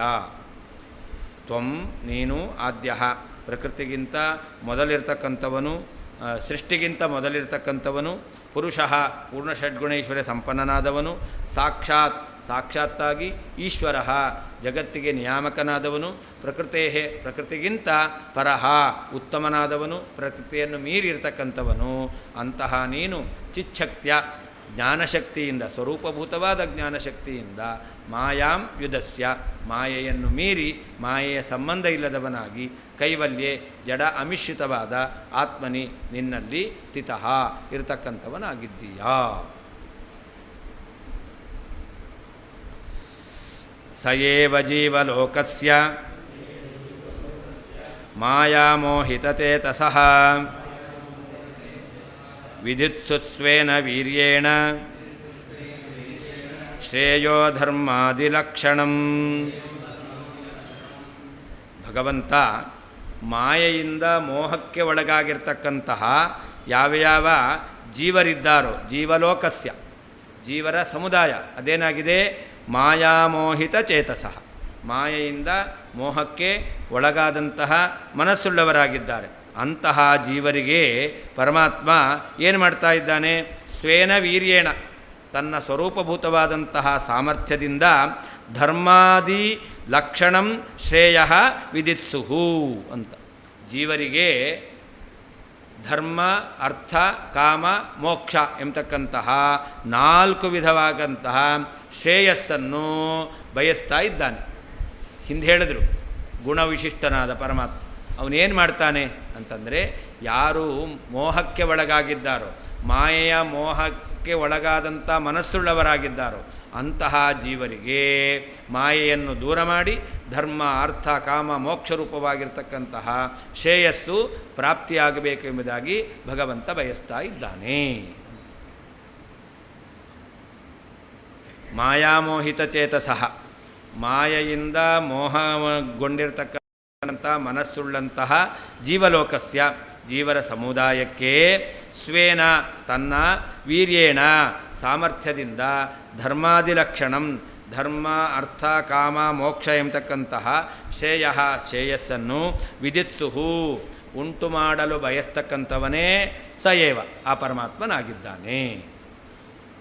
ಮಾಯಾಮೋಹಿತ ಚೇತಸಃ ಮಾಯೆಯಿಂದ ಮೋಹಗೊಂಡಂಥ ಮನಸ್ಸುಳ್ಳಂತಹ ಜೀವಲೋಕಸ್ಯ ಜೀವರ ಸಮುದಾಯಕ್ಕೆ ಸ್ವೇನ ವೀರ್ಯೇಣ ತನ್ನ ಸ್ವರೂಪಭೂತವಾದ ಸಾಮರ್ಥ್ಯದಿಂದ ಧರ್ಮಾದಿಲಕ್ಷಣ ಧರ್ಮ ಅರ್ಥ ಕಾಮ ಮೋಕ್ಷ ಸ್ವರೂಪವಾದ ಶ್ರೇಯಸ್ಸನ್ನು ವಿಧಿತ್ಸುಹು ಮಾಡಲು ಬಯಸುವವನು ಸಯೇವ ಆ ಪರಮಾತ್ಮನೇ ಆಗಿದ್ದಾನೆ. ಇತಿ ಭಾಗವತೆ ಪ್ರೋಕ್ತ ಚತುರ್ಮುಖ ಮುಖೋಕ್ತಿತಃ ಕೃಷ್ಣಸ್ಯ ಬಂಧಕೀಭೂತ ಮಾಯಾದೂರತ್ವ ನಿರ್ಣಯಾತ್. ಹೀಗೆ ಭಾಗವತದಲ್ಲಿ ಚತುರ್ಮುಖ ಬ್ರಹ್ಮದೇವರು ಭಗವಂತನನ್ನು ಸ್ತೋತ್ರ ಮಾಡಿದ್ದಾರೆ. ಚತುರ್ಮುಖ ಮುಖೋಕ್ತಿತಃ ಚತುರ್ಮುಖ ಬ್ರಹ್ಮದೇವರ ಮುಖದಿಂದ ಹೇಳಿದಂತಹ ಮಾತುಗಳಿಂದ ಎಲ್ಲಿ ಹೇಳಿದ್ದು? ಭಾಗವತದಲ್ಲಿ ಹೇಳಿದ್ದು. ಆದ್ದರಿಂದ ಏನಾಯಿತು? ಭಗವಂತ ಕೃಷ್ಣ ಪರಮಾತ್ಮ ಮಾಯಾ ದೂರ ಅಂತ ಹೇಳ್ತಾ ಇದ್ದಾರೆ. ಅಂದರೆ ಬಂಧಕೀಭೂತ ಮಾಯಾ ದೂರತ್ವ ಭಗವಂತನಿಗೆ ಬಂಧಕವಾದ ಮಾಯೆಯ ಭ್ರಮಕಾರಿಯಾದ ಮಾಯೆಯ ಪ್ರಕೃತಿ ಎಂಬತಕ್ಕಂಥ ಮಾಯೆಯ ಸಂಬಂಧ ಎಂಬತಕ್ಕಂಥದ್ದು ಇಲ್ಲ ಎಂಬುದಾಗಿ ನಿರ್ಣಯವಾಗುತ್ತೆ. ಆದ್ದರಿಂದ ಭಗವಂತ ಮಾಯಾಮಯನಲ್ಲ, ಅಂದರೆ ಪ್ರಕೃತಿಯಿಂದ ಶಬಲಿತನಾದವನಲ್ಲ, ಅಥವಾ ಭ್ರಮಕಾರಿಯಾದಂತಹ ಮಾಯಾಶಬಲಿತನಾದವನು ಅಲ್ಲ. ಇತಿ ಈ ರೀತಿಯಾಗಿ ಭಾಗವತದಲ್ಲಿ ಪ್ರೋಕ್ತ ಚತುರ್ಮುಖ ಮುಖೋಕ್ತಿತಃ ಬ್ರಹ್ಮದೇವರಿಂದ ಹೇಳಲ್ಪಟ್ಟಂತಹ ಮಾತಿನಿಂದ ಕೃಷ್ಣಸ್ಯ ಭಗವಂತನಿಗೆ ಬಂಧಕೀಭೂತ ಮಾಯಾದೂರತ್ವ ನಿರ್ಣಯಾತ್ ಬಂಧನಕ್ಕೆ ಕಾರಣವಾಗಿರ್ತಕ್ಕಂಥ ಮಾಯೆಯಿಂದ ದೂರನಾಗಿದ್ದಾನೆ ಎಂಬುದಾಗಿ ನಿರ್ಣಯ ಆಗಿರೋದ್ರಿಂದ ಭಗವಂತ ಮಾಯಾಶಬಲಿತನೂ ಅಲ್ಲ. ಇತಿ ಈ ರೀತಿಯಾಗಿ ಭಾಗವತದಲ್ಲಿ ಪ್ರೋಕ್ತ ಚತುರ್ಮುಖ ಮುಖೋಕ್ತಿತಃ ಹೇಳಲ್ಪಟ್ಟಂತಹ ಬ್ರಹ್ಮದೇವರ ಮುಖದ ಮಾತಿನಿಂದ ಕೃಷ್ಣಸ್ಯ ಕೃಷ್ಣ ಪರಮಾತ್ಮನಿಗೆ ಭಗವಂತನಿಗೆ ಬಂಧಕೀಭೂತ ಮಾಯಾ ದೂರತ್ವ ನಿರ್ಣಯಾತ್ ಬಂಧನಕ್ಕೆ ಕಾರಣವಾದ ಮಾಯಾ ದೂರತ್ವವು ನಿರ್ಣಯವಾಗುವುದರಿಂದ ಭಗವಂತ ಮಾಯಾಶಬಲಿತನೂ ಅಲ್ಲ ಅಂತ. ಶ್ರೀಕೃಷ್ಣಾರ್ಪಣವಸ್ತು. ಮುಂದಿನ ತಿಂಗಳು ಯಾವ ಡೇಟ್ ಹೇಳಿದ್ದು? ನಿನ್ನೆ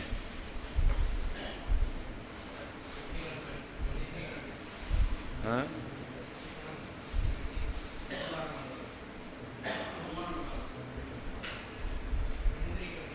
23, 24 ಸೋಮವಾರ ಭಾನುವಾರ, ಸೋಮವಾರ ಮಂಗಳವಾರ 23,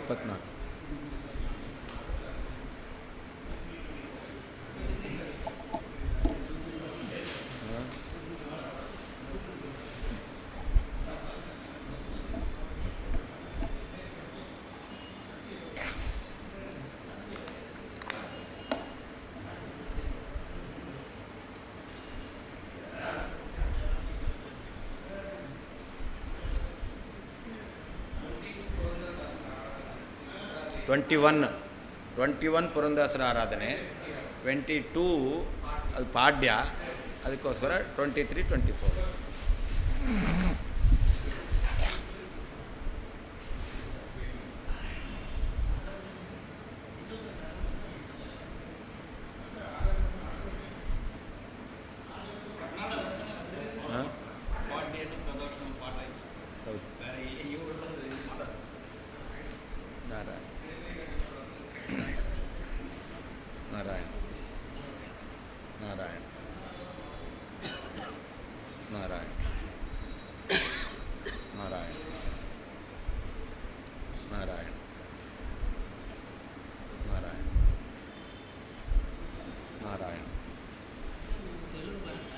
ತೆಲುಗ ಓದ್ಲಿಕ್ಕೆ ಬರುತ್ತೆ, ಅಕ್ಷರ ಬರುತ್ತೆ, ಅರ್ಥ ಬರಲ್ಲ.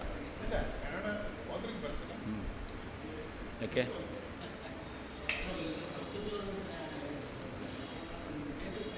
ಮಹಿಷಿ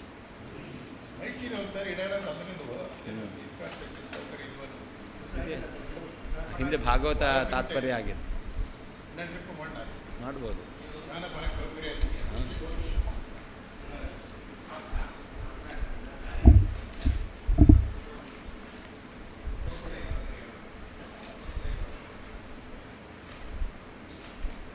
ವಾಸುದೇವನ್ ಬರಲಿಲ್ಲ. ಹಾಂ, ಆಗಲೇ ಬಾಳ್ಗಲ್ಲ ಆಯಿತಾ?